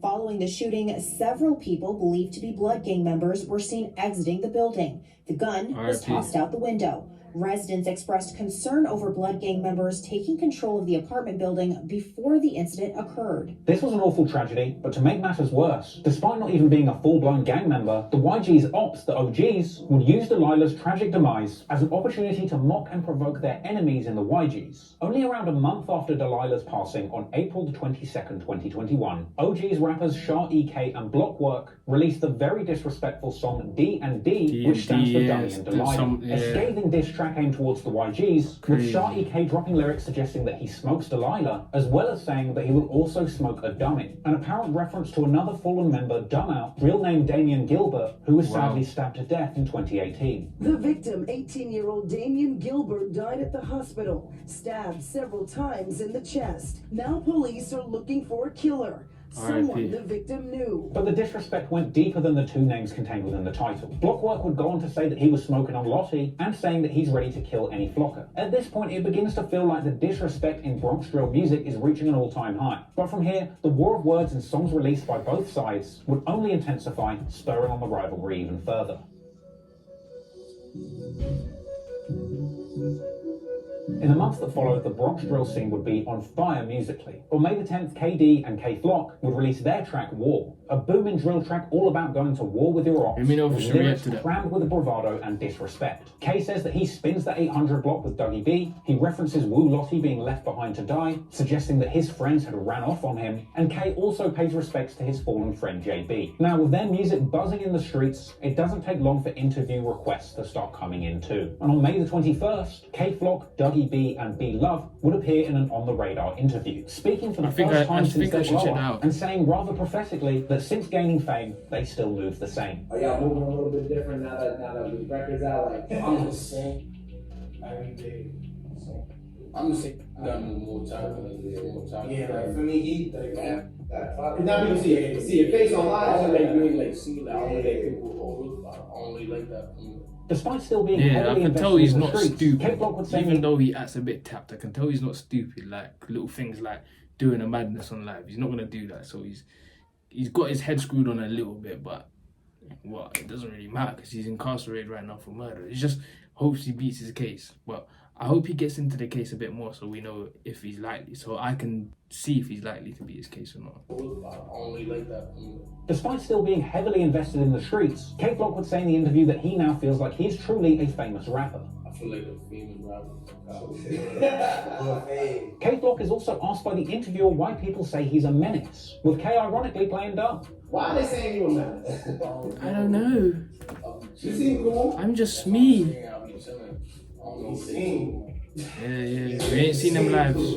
When asked by what name they go by as a trio, K-Flock says EBK or Everybody Killers. EBK. Everybody can get it. That's just gonna be about whole EP. From here, as we mentioned at the start of the story, at a certain point, overlaps between crews would lead to a breakdown of former friendships. In May 2021, Shah EK of the OGs posts on Instagram every flocker shot, YGs or not, an apparent diss towards K-Flock, giving his former acquaintance yet more reason to identify as EBK or an everybody killer. Meanwhile though, over in the YG studio, more members are picking up steam in the rap game and using their newfound platforms to disrespect their enemies. On June the 4th, 2021, Yus G's of the YGs drops his song Warzone. This would feature disses aimed at K-Flock's fallen friend JB, as well as referencing Noah and Smelly, two of the young men affiliated with the OGs and Hybrid respectively who lost their lives as part of this feud. A little while after this song released, K-Flock would go live beefing with Raj's of the YGs, confronting Raj's who had apparently told D-Thang that he had shot K-Flock in the stomach, with Raj's suggesting that K-Flock is being a snitch for airing out their personal gang business on live. What'd you do, Rob? What am I down? I go say what you want me to come in my face. Nah. You know I don't believe you nothing you say because you said what are you dead? You clapped me my stomach. You'll get capping in your raps. Why you jacking you shot me my stomach? What am I dead? Oh. Word of my mother, I had my cousin on this. D didn't even tell me. D, that's who told me. My cousin said you shot me my stomach before. You gonna get me on IG with 1,000 followers, you say I shot you. Nigga, are you high? Nigga, you talking high, nigga, there's nothing on my stomach. Crazy. What? right? You never did nothing to me. You never even, bro. I ain't gonna lie, this man going to jail. Do you not hear what he said? Fortunately, at this point, K-Flock was still putting out music in between his street feuds. At a certain point, taken to the recording booth to pile yet more disrespect on Raji's name, K-Flock's June 20th release, What You'll Wanna Do, aka Power, was a big track. The song's name and the sample underlying the UK drill beat was borrowed from Kanye West's classic Power. And in the track, K-Flock disses Raji's or Ra-Ra, saying that when they saw each other, Ra didn't shoot. He also once again references Wu Lottie tripping up and losing his life. He says openly that he's a demon and that he spins through the Bronx trying to kill, and saying that he will spin with 2 guns and take the life of anybody who represents OY. 3 days after this, on June the 23rd, Raji's will drop his own song with Nesty Flox, B2B responding to K. The track itself is full of disses aimed at K-Flock and Shari K, specifically trying to get under K's skin with insults aimed at JB. It's funny that K-Flock said in his earlier interview that he feels like he's a famous rapper now, because off the back of the music that he was making, despite still being at least 1 foot deep in the streets, K-Flock was starting to see the spoils of a successful career in music. That same month, K seems to get his hands on a new car, a brand new BMW M4, a nice car which K-Flock apparently immediately starts using for sliding on the ops, posting clips online of him driving recklessly and hands. I think I've seen this. To be honest, at this point, K-Flock is really coming across as a live fast, die young kind of guy. But the reality is, the success of the music that he was making was truly giving him the financial means that he needed to get away from the dangerous blocks where he grew up and many of his friends were losing their lives. But K's pride just didn't seem to want to let any disrespect slide. On June the 28th, Raji's would tease a snippet to yet another song dissing K-Flock on his Instagram page. And only a few days later, on the 3rd of July, his homie, also of the YGs, D-Thang, along with Nesty Flox, would release the incredibly disrespectful song Wedgie Man, with the song's title being a reference to OG's member Shah E.K., who'd been seen in a viral clip being given a severe wedgie on social media. Wedgie too brutal to show on YouTube is whoa. How is man getting a wedgie? Nah, you Americans are different. Like, man, them are actually pulling a man's boxes and nah, wedgies are crazy. Wedgies are hilarious. Disrespectful song Wedgie Man, with the song's title being a reference to no, but that's what I'm saying though. Name Wedgie Man's insane. Like, that's rude. Like, because obviously he calls himself Jiggy Man, so it's like raw. The incredibly disrespectful song Wedgie Man, with the song's title being a reference to OG's member Shah E.K., who'd been seen in a viral clip being given a severe wedgie on social media. This song extensively disses Shah E.K., aka Jiggy Man, once again bringing up his earlier shooting. Nesty Flox would go on to diss other members like Lil Thunder, who had apparently been attacked by Nesty and Raji's, being tripped up and beaten in yet another clip posted to social media, but is again far too shocking to show you on YouTube. In the track, Nesty also claims to be OG's K, and D-Thang would go on to say that he's smoking Noah, Benji, and Diddy, something that you will hear him do frequently in many of his tracks. He'd also go on to say that Shah E.K. got shot, as well as dissing E-Dot. In response to this, only a few days later, K-Flock would be seen spinning the 800 YG's block once again, but this time it was a much more serious escalation, with this provocation setting into motion a chain reaction that would lead to back-to-back killings, sparking one of the bloodiest summers that the Bronx had ever seen. Damn. 2021, what are they saying? It's worse than 2020. That's a few days after D-Thang's latest track, K-Flock would go live on IG once again, spinning the 800 YG's block. They gonna come through here.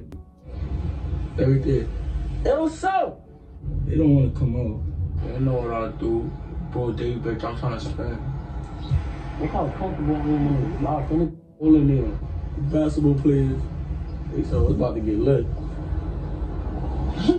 They grabbed their basketball and started leaving. Immediately after that clip of K-Flock spinning the op block begun to circulate, Raji's himself would then go on live saying that he is outside waiting for K-Flock to pull up. Somebody tag K-Flock. Somebody tag K-Flock. It's not playing. Come right back. It's outside right now as we speak. You coming through hard and on live, block with your lives. See your shit. Like, what's up? Pop out. We out here. Yo, K-Flock, pop out. Pop out right now. Right now as we speak. Wanna make sure, you wanna make sure too. Pop out. Lord of my mother. Pop out right now. Pop out right now. Come up here. Where you at? Like, where you at? Be careful what you wish for, man. We know the V. We see that. We know the V. We yo. It is push. I thought I was done by the very too. They see me the other day. You wanna go live on my block? Just know you on my block. Not worried about you. I'm not nobody live, nothing. I'm getting hot. on my Respectfully, block, I see you. I Like, see you come do outside. something. Say you a Fuck, you a come little do kid. something. I'ma blow his fucking. You a little kid, bro. Sadly from here, the consequences of this war would get very deadly, but not for K-Flock. Only a day after K-Flock and Ra Ra would go back and forth on social media, on the 7th of July at 11:35 p.m, a 19-year-old rapper associated with the YGs, known as Ty Swish, real name Tyquil Doherty, was passing through the lobby of his apartment block on Prospect Ave near East 182nd Street in Belmont. Here he was confronted by an assailant who shot him in the eye. He attempted to flee, but his injuries were too much and he would collapse outside of his own building. A situation made even more tragic by the fact that he was found unconscious on the ground by his own mother. Ty was rushed to hospital, but would sadly lose his life.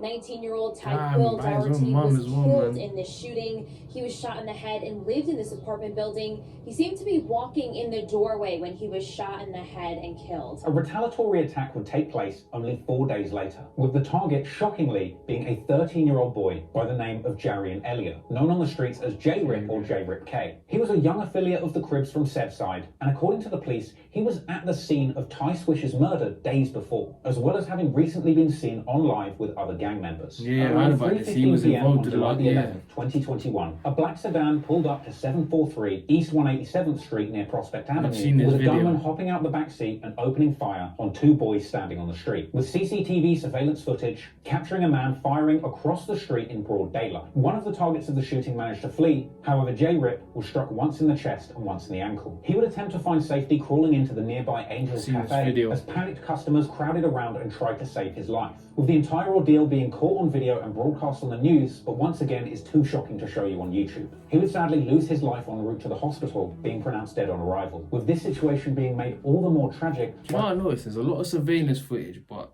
no one's getting caught for this. Like, literally, like, I thought the fact that there is surveillance footage basically means they're gonna get caught, like, but apparently not. Life en route to the hospital, being pronounced dead on arrival, with this situation being made all the more tragic by the fact that he would lose his life only weeks before his 14th birthday. Police marked multiple shell casings inside and outside Angel's Cafe as they gathered evidence throughout the evening. Surveillance video from across the street captured some of that chaos as an ambulance brought the young victim to the hospital, where he would be pronounced dead and was identified as 13-year-old Jarian Elliott. Outside his building tonight, candles glow in the shape of his initials, J.E. Following his death, the news circulated an image supposedly showing J-Rip holding a handgun. The news would report that despite being the young age of 13, he was already a member of the Rolling 80s Crips, with the New York Post reporting that he had already been arrested 8 times despite only being 13. They would point out that he was specifically the intended target of the attack. And I've just got to say, it's truly shocking to think that anybody would get out of bed in the morning and go and hunt down a 13-year-old with a pistol. J-Rip was apparently a close friend of K-Flock, with K later posting throwback clips of them apparently play fighting. Yo, you supposed to be my man. Nah, why you talking like that on Facebook, bro? Alright, bro, what I put on your timeline? What? And what I put on your timeline, I say, yo, Happy New Year, big bro. YGs like D-Thang would later go on to say that they're smoking J-Rep in songs and on social media. But even worse than that was Shah G's, who apparently went to the site of this killing, completely destroying Jay's mural and recording the whole thing for social media.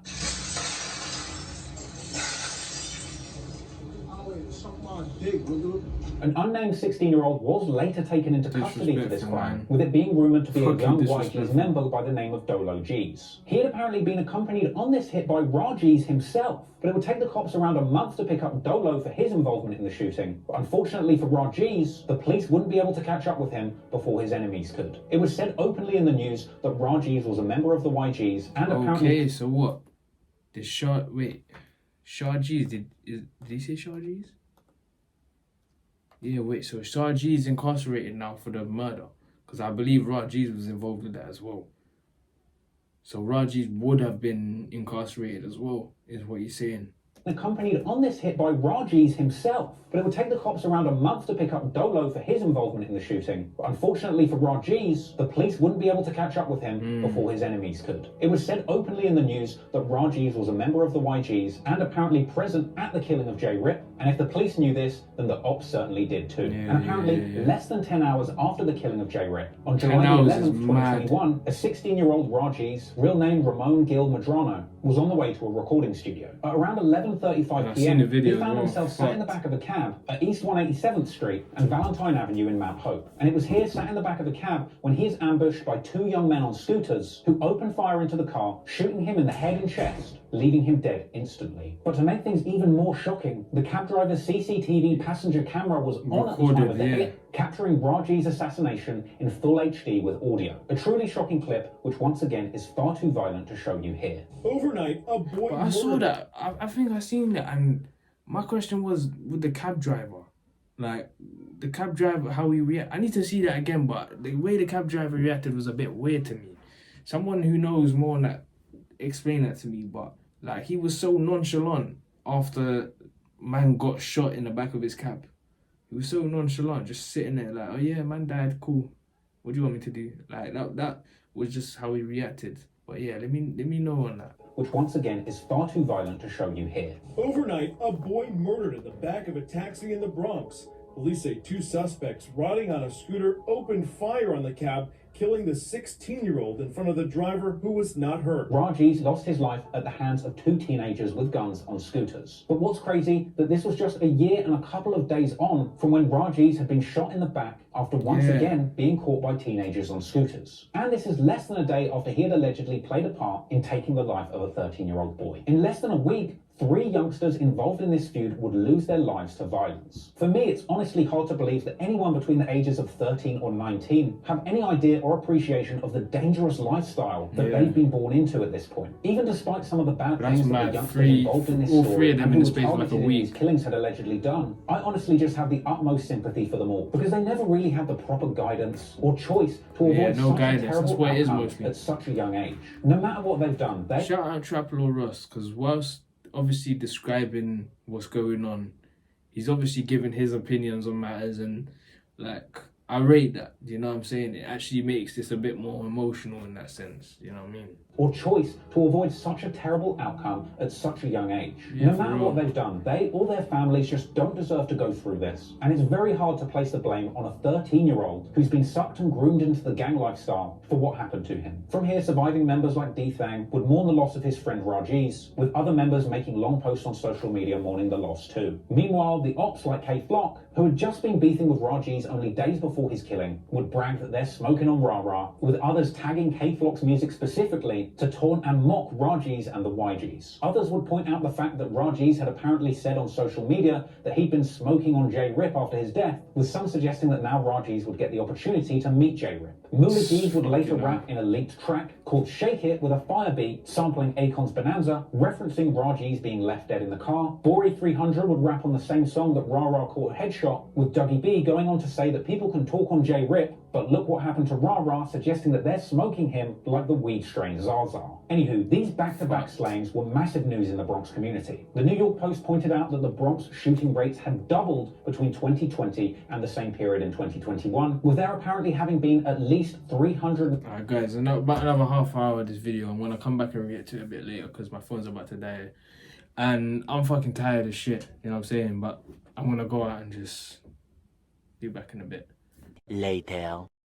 380 shooting victims in the year up to that point. They reported saying that these kids were antagonizing each other on social media and then carrying out revenge shootings in real life. That's how it goes when you provoke someone on social media. Like that's why, like, as much as it sounds fucked, drill music does have a little bit of a influence. Like even the knife crime rates in London has increased ever since drill music has come about. So it's like, I'm not saying it's solely because of drill music, but it does have an effect, because obviously, like, if you diss someone on a track and a track blows up, it doesn't even matter if it blows up. If you diss someone, like, they're gonna think, shit, then like I actually need to ride out now so people don't think I'm a pussy now, and that's increasing the violent crime now. It's increasing the crime rate now. So source saying that they simply can't keep these young kids in jail, citing an apparently soft catch and release policy for juveniles, suggesting that youngsters that aren't of age yet are the perfect recruits to carry out older gang members' bidding. And it's details like this that genuinely just increase that's a real thing. Sympathy for the young teenagers. They ain't gonna get sentenced like an adult would. Because they really are often just being groomed into the gang lifestyle by older criminals from their neighborhood at a young age when they really don't know any better. Squander. It's truly unfair that some of these communities in the poorer areas of the Bronx have young people growing up with a complete lack of positive role models, and as a result, through no fault of their own, they're being groomed and pressured into a violent gang lifestyle that they might not fully appreciate until it's too late.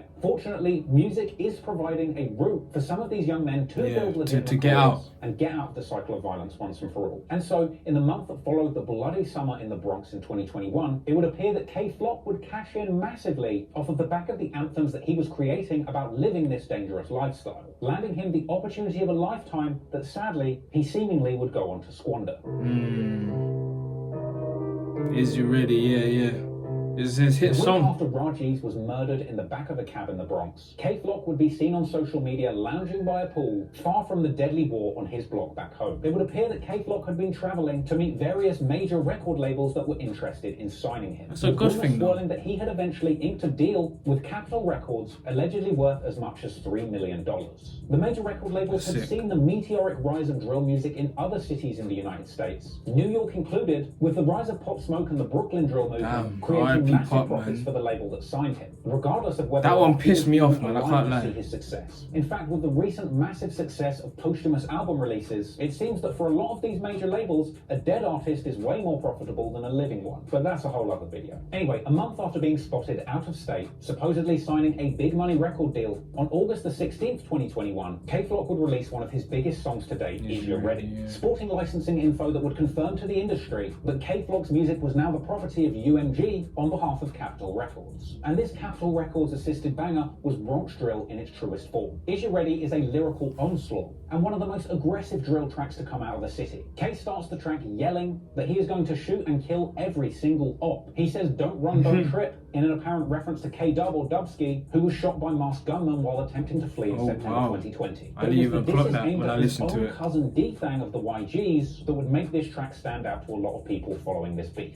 Because the opening line of K-Flock's verse would be so savage. Yeah, I remember this reference. And dark lines in Bronx Drill history, with K-Flock saying, "I could do him like Ice did Sonny." This is a reference to the movie I was going to say that. Sonny's uncle sets him up to be kidnapped and killed. K-Flock is essentially referring to his own relative and cousin D-Thang, saying that he would set him up and kill him just like happened in the movie. From here, he would go on to drop a number of foreshadowing lines, referencing his habit of carrying and shooting guns whilst wearing designer clothes, shooting ops in public, and going on to diss E-Dot, saying that he ain't on nothing along with a gunshot ad-lib. That's actually so crazy. Wait, that's actually so mad. Like, K-Flock literally referenced what he would be going down for. Like, he said, like, yeah, I'm gonna be flashy, but at the same time, I'll still shoot, man. You know what I mean?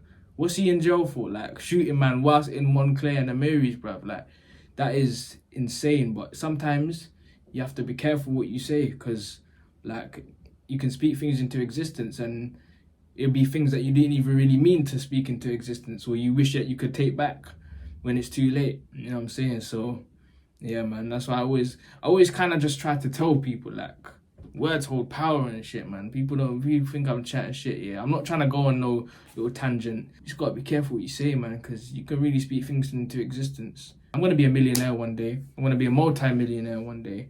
You know what I'm saying? I'm just trying to speak things into existence. But yeah, 3K flop though. Going on to diss E-Dot, saying that he ain't on nothing along with a gunshot ad-lib. K-Flock would even swear on J-Rip K's life that he had his ops ducking from gunshots. Flock would ironically go on to say that his ops should stop putting names in their songs, despite having insulted several people by name in the lines leading up to this. He even says that women can get shot in this beef, an apparent reference to Delilah and other females who have been caught in the crossfire during this deadly feud. Now, this song made a huge splash in the Bronx Drill scene, but the majority of the attention was on that lyric where K-Flock essentially says that he would smoke his own cousin D-Thang, with many people in complete disbelief that somebody would publicly declare an intention to take the life of their own cousin. This bar was getting so much attention that even D-Thang would go live after the song dropped, addressing the lyric in comical fashion, suggesting that there's going to be an awkward conversation with his auntie now. So them man are real first cousins now. That's what I'm getting. The fact that they're actual first cousins. Clearly, the war of words between these two sides was escalating by the minute, and now seemingly encouraged by a major record label deal, the more disrespectful the music was, the more money there was to be made. And this would only encourage more responses and disses from every side of the war. On August the 19th, 2021, CJ Goon releases his this song was so fucking tough. With the main concept of the track calling out ops for claiming responsibility Lottie, for every OY or OG's member who's been Back shot at the knucks and I'm ready to shoot. Back at the knucks and I'm ready to and oop. drill Hey. bop or dance on his coffin, Shari K says that they're always going to diss Wu Lottie, and another O-affiliated rapper named 30 says that he's smoking Wu Lottie too. A few days after that song drops, on August the 24th, Raji's posted a song called The Real Facts releases. And despite Raji's having lost his life, this track that's filled with K-Flock disses and dead op smoking is still released, just showing that for even people that had already lost their lives as part of this war, the disrespectful music that they leave behind, dissing the other side, is still weaponized to provoke their ops, even if they're not here anymore. However, it would be the following month when perhaps the most provocative song in Bronx Drill history would be released. After being publicly dragged by his cousin K-Flock, D-Thang would get into the studio and cook up a diss track with a famous sample that was bound to get attention, combining a very well-known and famous song with incredibly disrespectful lyrics that was so offensive, many people said that this song was the Bronx version of Who I Smoke. Tour facts. Okay, okay. D-Thang will drop his song Opponent, his own remix to Kanye West's Power. This wasn't the Who I Smoke contender yet, but just a quick warm-up. And D-Thang's first opportunity Have I heard this? I don't think I've heard this. K-Flock's comments in his track Is You Ready? D-Thang dropped lyrics saying, I know he my cousin and I love him to death, but I just don't give a F. K-Flock, unimpressed by this response, would mock D-Thang in an Instagram comment, reposting those lyrics along with a laughing face. But that song really was just a warm-up for the main event, because on September... So there is a bit of love there. I was right. I think, see, I can always tell there's a bit of love there. Because I'm guessing these lot must have grown up together. The fact that he's talking about, the conversations with Auntie, that means literally his mum or his dad's sister is K-Flock's parent.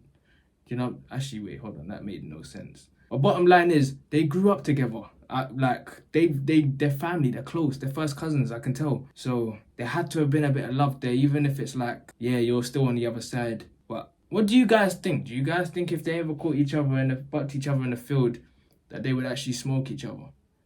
Let me know what you think, because I don't know him like that to really be able to say yes or no. But like I said, man, I don't know. I feel like in another life they would be best of friends. You know when you got that one cousin that's like your best friend?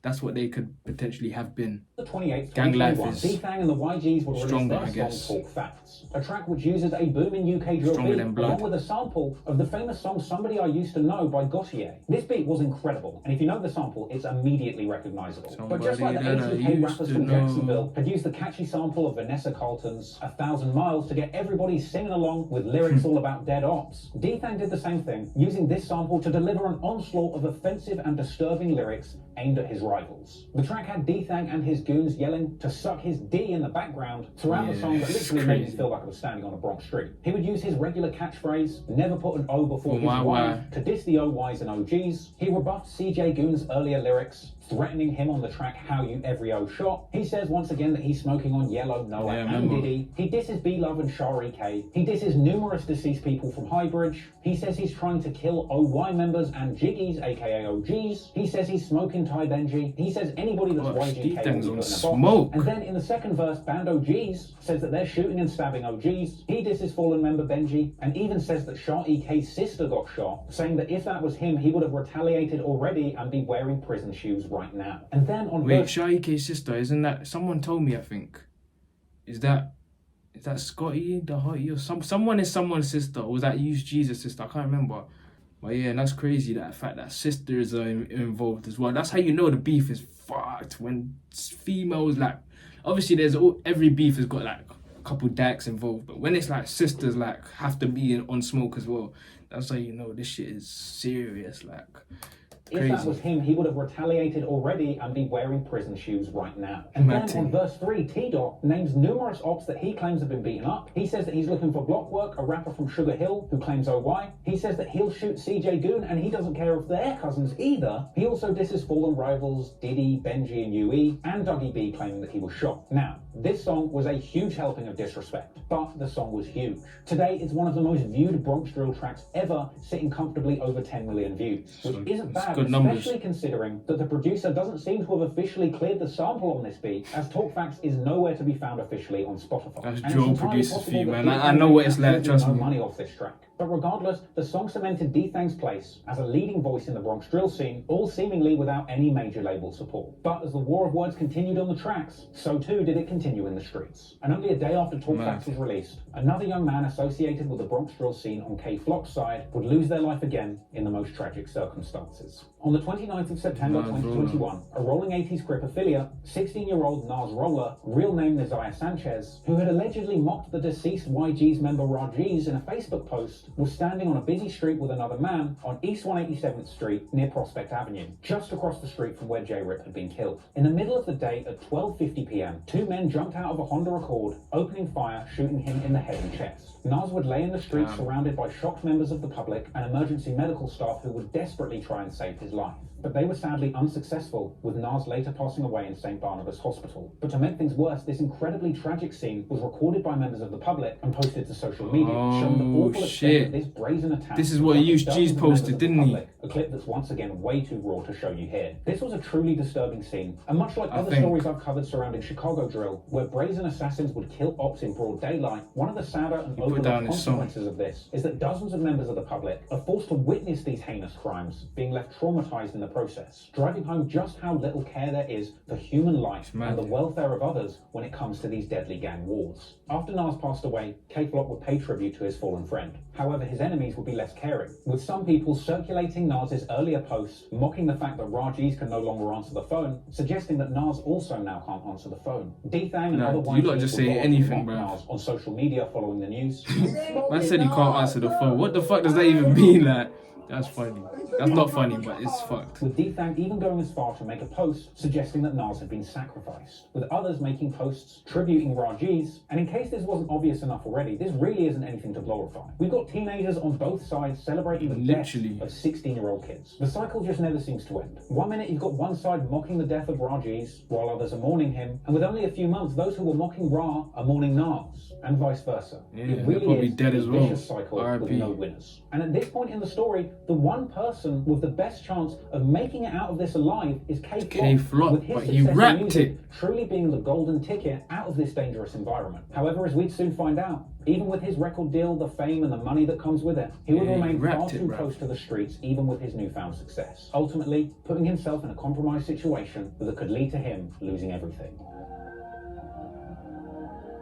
K-Flock was supposed to go industry, but sadly, he remained in these streets. Only a month after the tragic loss of his friend Nas Roller, K-Flock would find himself in a very different environment to the street beats that he was used to, being invited to play at the 2021 Rolling Loud show in New York. However, in the lead up to this appearance, K-Flock had been going back and forth with another Bronx rapper called Ron Suno. Less of a gangbanger and more influencer turned rapper, Ron Suno had been claiming that he was the first person in the Bronx to start rapping over UK drill inspired beats. With a viral Instagram story where Ron Suno appeared to disrespect other Bronx drill artists, suggesting that they owe him for starting this current trend that all the Bronx drill rappers were benefiting from. And well, when these two bumped into each other backstage at Rolling Loud, despite being at a legitimate and professionally organised festival, essentially at work, at a place of business, professional artists being paid professional fees to perform at a professional music festival, both sides decided to lower the tone and bring some Bronx street shit to this legitimate environment. With the Can't take niggas nowhere.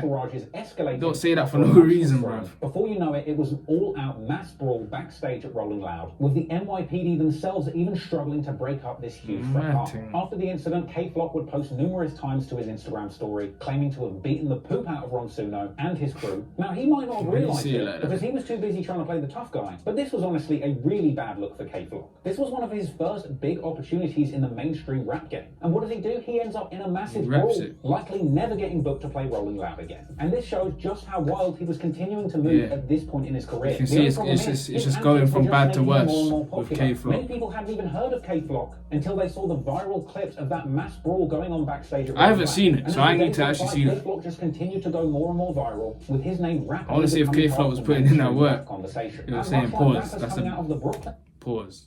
You know what I mean? I didn't want, when I said putting in the work, I meant fist fighting. You know what I mean? Nothing else. Because I know people like to take things out of context, so you just have to clear things up sometimes.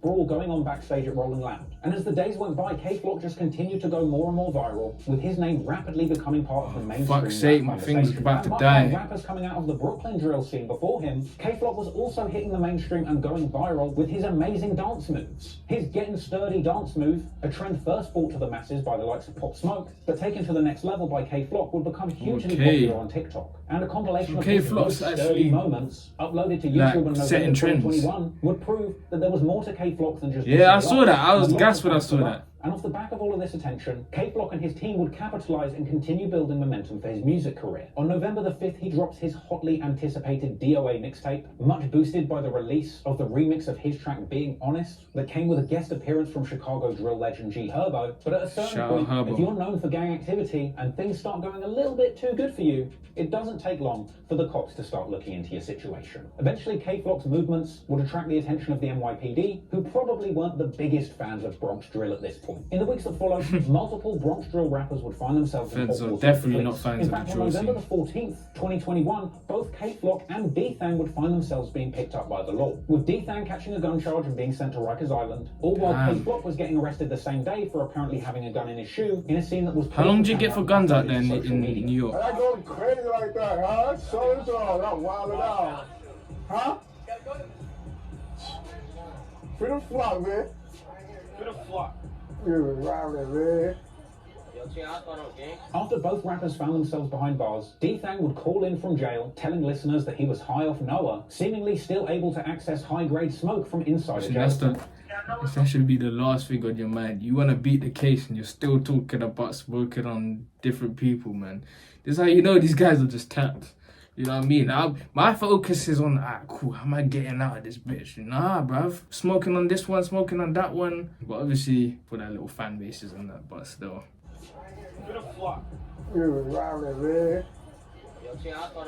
After both rappers found themselves behind bars, D-Thang would call in from jail, telling listeners that he was high off Noah, seemingly still able to access high-grade smoke from inside a jail cell. I know what's going on, man. Bring me up some rock. What's going on? And I'm smack right now. What am I? Smack. I ain't gonna lie, I'm smack. D-Thang would eventually bail out on a $200,000 bond, around the same time that K-Flock would also be released. And you'd think with all of this extra heat and attention, K-Flock would keep a low profile. Yeah. But no. After getting out, K-Flock is seen whipping a Lamborghini Urus, apparently spinning the block looking for D-Thang after he made bail. And a day after this, seemingly in response, YG's, Kev G's, and Yus G's would also be seen on social media apparently spinning through Sev's side. And Nazi dad, must be gone, and I'm on these strips, like... Now, this wouldn't be a great look for either side, with it likely bringing even more police attention to them. Within a week of these clips coming out, on December 4th, D-Thang would be arrested once again after a traffic stop, and this time bail would not be an option. So while his top op was locked up in Rikers Island, K-Flock would be out free and living the high life, continuing to drive recklessly in that Lamborghini truck and filling his trunk with designer goods from Louis Vuitton and, yes, Amiri. Sadly, it would be K-Flock's Amiri jeans that would come back to haunt him, and that very designer drip that he'd been so proud to flex would make him the key suspect in a brazen broad daylight murder. The thing is, them flipping jeans are so bait. They're so damn bait to the point where it's like, it's only gonna be you. You already know who it is, you know what I mean? Especially if you're posting that shit on social media. Like, you can't even hide your crimes in that. Proud to flex would make him the key suspect in a brazen broad daylight murder that would take K-Flock off the streets at the very height of his career. Mad. So this is what's happened. On December 16th, 2021, K-Flock is walking with a woman through Sugar Hill, the OY territory. This is actually only 1 block away from where E.Baby filmed the Ready for War music video. And just before this incident took place, K-Flock was allegedly on FaceTime with one of his enemies and seemingly posting to social media that he has a gun in his Moncler jacket sitting in the exact spot where a scene from that Ready for War video was filmed. People do too much on socials, man. About this situation, the video of K-Flock with the gun in his coat was filmed literally around the corner from where the following incident took place. Because seemingly moments after that video, K-Flock would walk around the street where he would be spotted by O.Y. Walker, real name Oscar Hernandez, who sees K-Flock walking down the street in his designer outfit, exiting a barbershop and confronting him. The security footage that's currently available doesn't show exactly what happens next, but only a moment after confronting the man in the designer outfit, the victim appears to be shot, flying back into the frame and landing on the ground with incredible force. Once again, this part of the clip I can't show you in this video. I haven't seen this shot part. in the neck and back, and he would later pass away in Mount Sinai Hospital. Following the killing, people began to pay respects to O.Y. Walker on social media, unaware that the most famous rapper in the drill community might just be the one responsible. E-Dot would go on to post mourning the loss of Walker and updating his IG bio with a tribute saying everything for Wasker. And from here, naturally, the police would continue investigating this killing. And unfortunately for the shooter, their expensive and unique designer fit was captured in 4K on surveillance video. And only a day after the incident, the police would release an image of the suspect wearing that expensive outfit. 4:52, the NYPD has released surveillance video of a suspect wanted in a deadly shooting in Harlem. The incident took place yesterday morning on 151st Street and Amsterdam Avenue.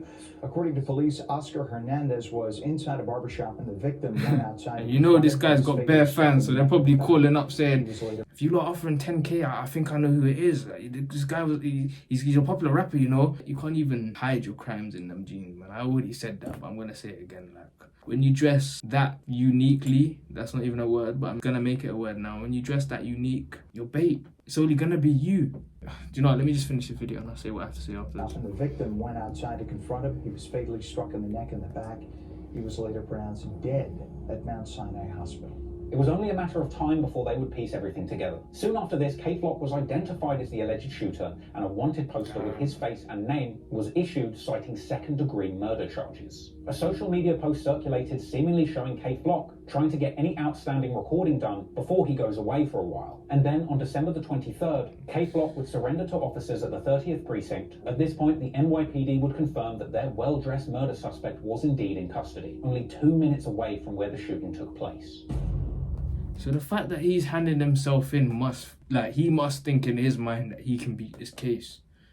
Do you know what I'm saying? And I think I've seen some comments from people that say, like, giving their opinions, do they think he's going to beat this case or not? And they're saying, like, I think Trap Law Russ can explain this, but they're saying that the guy had a gun, this, that, and the other, so he could get off in self-defense. But I don't think K-Flock will hand himself in for no reason. Like, it's a murder charge. Like, if you know you outright killed someone, you're fleeing out that bitch, you know what I'm saying? So in his head, he must be thinking like, yeah, this might take a year or two, but I can ultimately beat the case. I don't know. Food for thought. K-Flock's ops would react to the news of him catching this serious case, saying they hope he gets home soon so they can catch him. Yeah, but that's regular shit, man. No one wants anyone in jail. Daddy, I want to come home. Yeah, I want to come home, son. Flock that man. However, fans of K-Flock on social media were much less forgiving. Considering the privileged position K-Flock was in off of the back of his music career, many people couldn't understand why a famous rapper wearing an outfit worth thousands of dollars would do such a senseless and sloppy crime. People were saying K-Flock is the dumbest criminal in history. Police came out questioning why anybody would slide on an op in a Mary jeans, a Moncler jacket, and unreleased Jordan sneakers. Obviously, they didn't know at the time, but he didn't slide. Believe that somebody would wear a $3,000 outfit to do a drill, pointing out the irony in his earlier lyrics about still toting a pistol whilst wearing designer high fashion. Others suggested that they just couldn't believe that this had happened right next to a church at 10 in the morning, suggesting that K-Flock would have barely finished his breakfast before committing the crime. DJ Academics would come out. That is crazy. Man was still having that little McDonald's flipping sausage thing, pause. You know, but 10 a.m. and he drilled at 10 a.m. I thought this was an evening thing, but nah, that's mental. He doesn't give a fuck, day or night, anyone can get it, like. High fashion. Others suggested that they just couldn't believe that this had happened right next to a church at 10 in the morning, suggesting that K-Flock would have barely finished his breakfast before committing the crime. DJ Academics would come out with an array of nicknames for K-Flock, including the Designer Demon, the Moncler Menace, and the Amiri Assassin. Meanwhile, Adam22 of No Jumper would mourn what a waste of talent this story truly was, pointing out that days ago, K-Flock was the hottest up-and-comer in the rap game, and all of a sudden he's thrown it all away in a heartbeat. Things weren't looking good for K-Flock. However, his lawyer did at least try and put a positive spin on things, saying that he's begun his own investigations into the killing, and pointing out the fact that the NYPD had received a tip that someone else is the shooter. However, the validity of that claim is yet to be seen, and at this point the surveillance footage is incredibly damning. And in the meantime, K-Flock would find himself locked up in jail, waiting for an update on his case. But if you thought catching a murder charge or being sent to jail at the height of your career would be a humbling experience warranting some self-reflection, then you ought to think again. Because after arriving to jail, fighting for his life and career, it would appear that K-Flock was was still on demon time, soon releasing a jail crashed freestyle it or recorded something. on the phone where he disses his cousin D-Thang, who's still locked up at this point, suggesting that he got jumped in jail.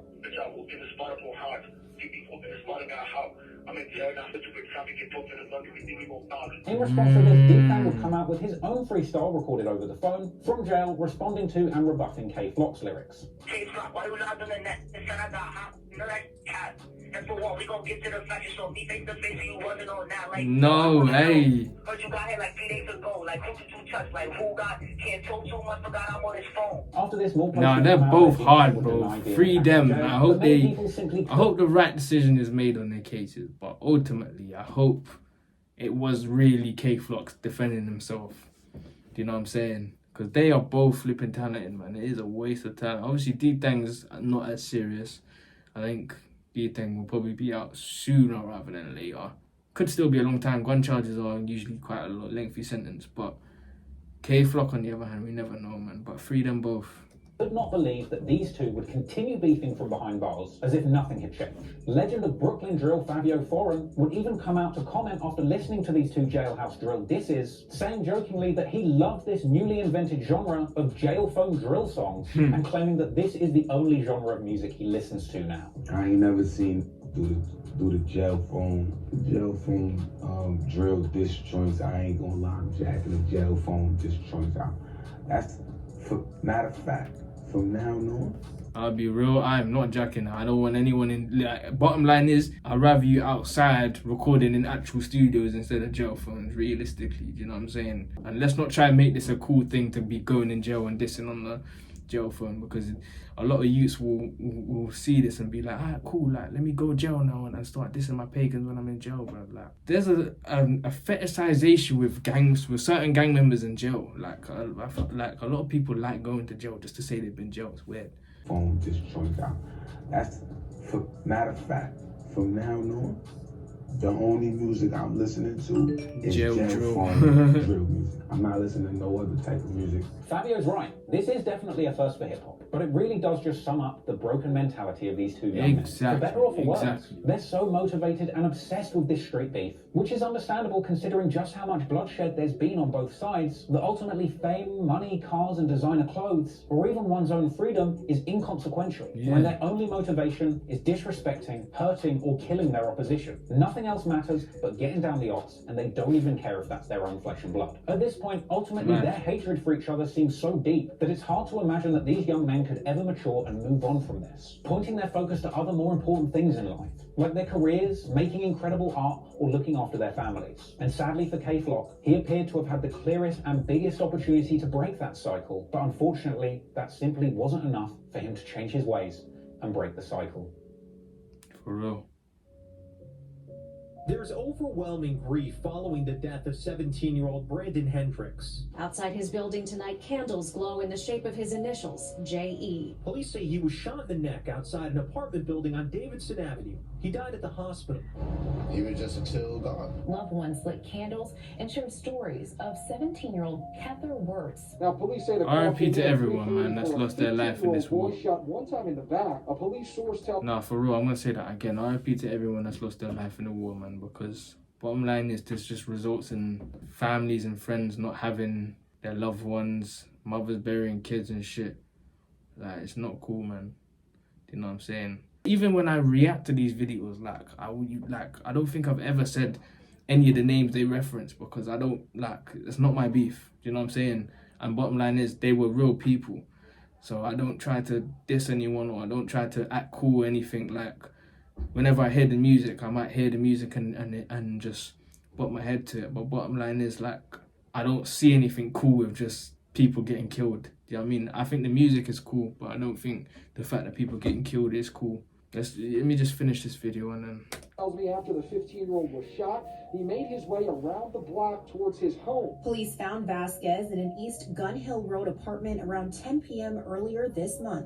The victim, 18-year-old Damian Gilbert, died at the hospital, stabbed several times in the chest. 19-year-old Tyquil Dougherty was killed in this shooting. He was shot in the head and lived in this apartment building. He seemed to be walking in the doorway when he was shot in the head and killed. Surveillance video from across the street captured some of that chaos as an ambulance brought the young victim to the hospital where he would be pronounced dead. Overnight, a boy murdered in the back of a taxi in the Bronx. Police say 2 suspects riding on a scooter opened fire on the cab, killing the 16-year-old in front of the driver who was not hurt. Justice for Orlando! Justice for Orlando!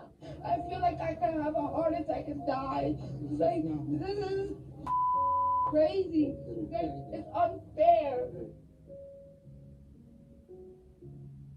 A New York Post article breaking down the 3 back-to-back killings in summer 2021 had a quote which said, "Everybody is walking around with a gun because they're more afraid of getting shot than getting arrested." And this really drives home the no-win situation that these kids in the Bronx are in. Sure, K-Flock had a bad attitude and just seemed itching to catch a body, but other teenagers being born into these dangerous areas and situations are really not getting a choice. If you're born in an area surrounded by gangs, perhaps you might truly feel that there is no alternative but to fit in with that culture, to survive. So that's You're real, then that's for forced to real. make the choice between carrying a gun and risking jail or a case, or remaining unarmed and waiting until it's the day that you're the one caught lacking and put on the news. An awful situation and an impossible choice. The whole thing is an unfortunate cycle with no end in sight. Then combine that with the fact that some of these kids being sucked into the gang warfare are literally children, teenagers as young as 13. It's likely many would have been groomed by older members to do crimes as a juvenile to protect themselves, because the risks and consequences for using kids to carry guns and carry out attacks is so much lower. If the only older role model from your area puts a gun in your hand and tells you shoot or be shot, do you really have a choice? Is it even possible to know any better? A lot of these young children in the tougher areas of America are really lacking the guidance and role models that they need to know better than carrying out these senseless acts of violence. At the end of the day, these are children. I know he claimed to be a tough guy and was really in the streets like that, but it's hard not to look at a picture of Raji's and really just see an innocent teenager behind all the toughness. Many of the youths we've discussed losing their lives in this story had their whole lives ahead of them, with it being taken away in a split second as a result of being tangled in a deadly war that many of them may never have even had a real choice of participating in. And as a result, I've got a lot of sympathy for those on both sides. There's nothing glorious about the gang lifestyle. J-Rip was only 13 when he lost his life.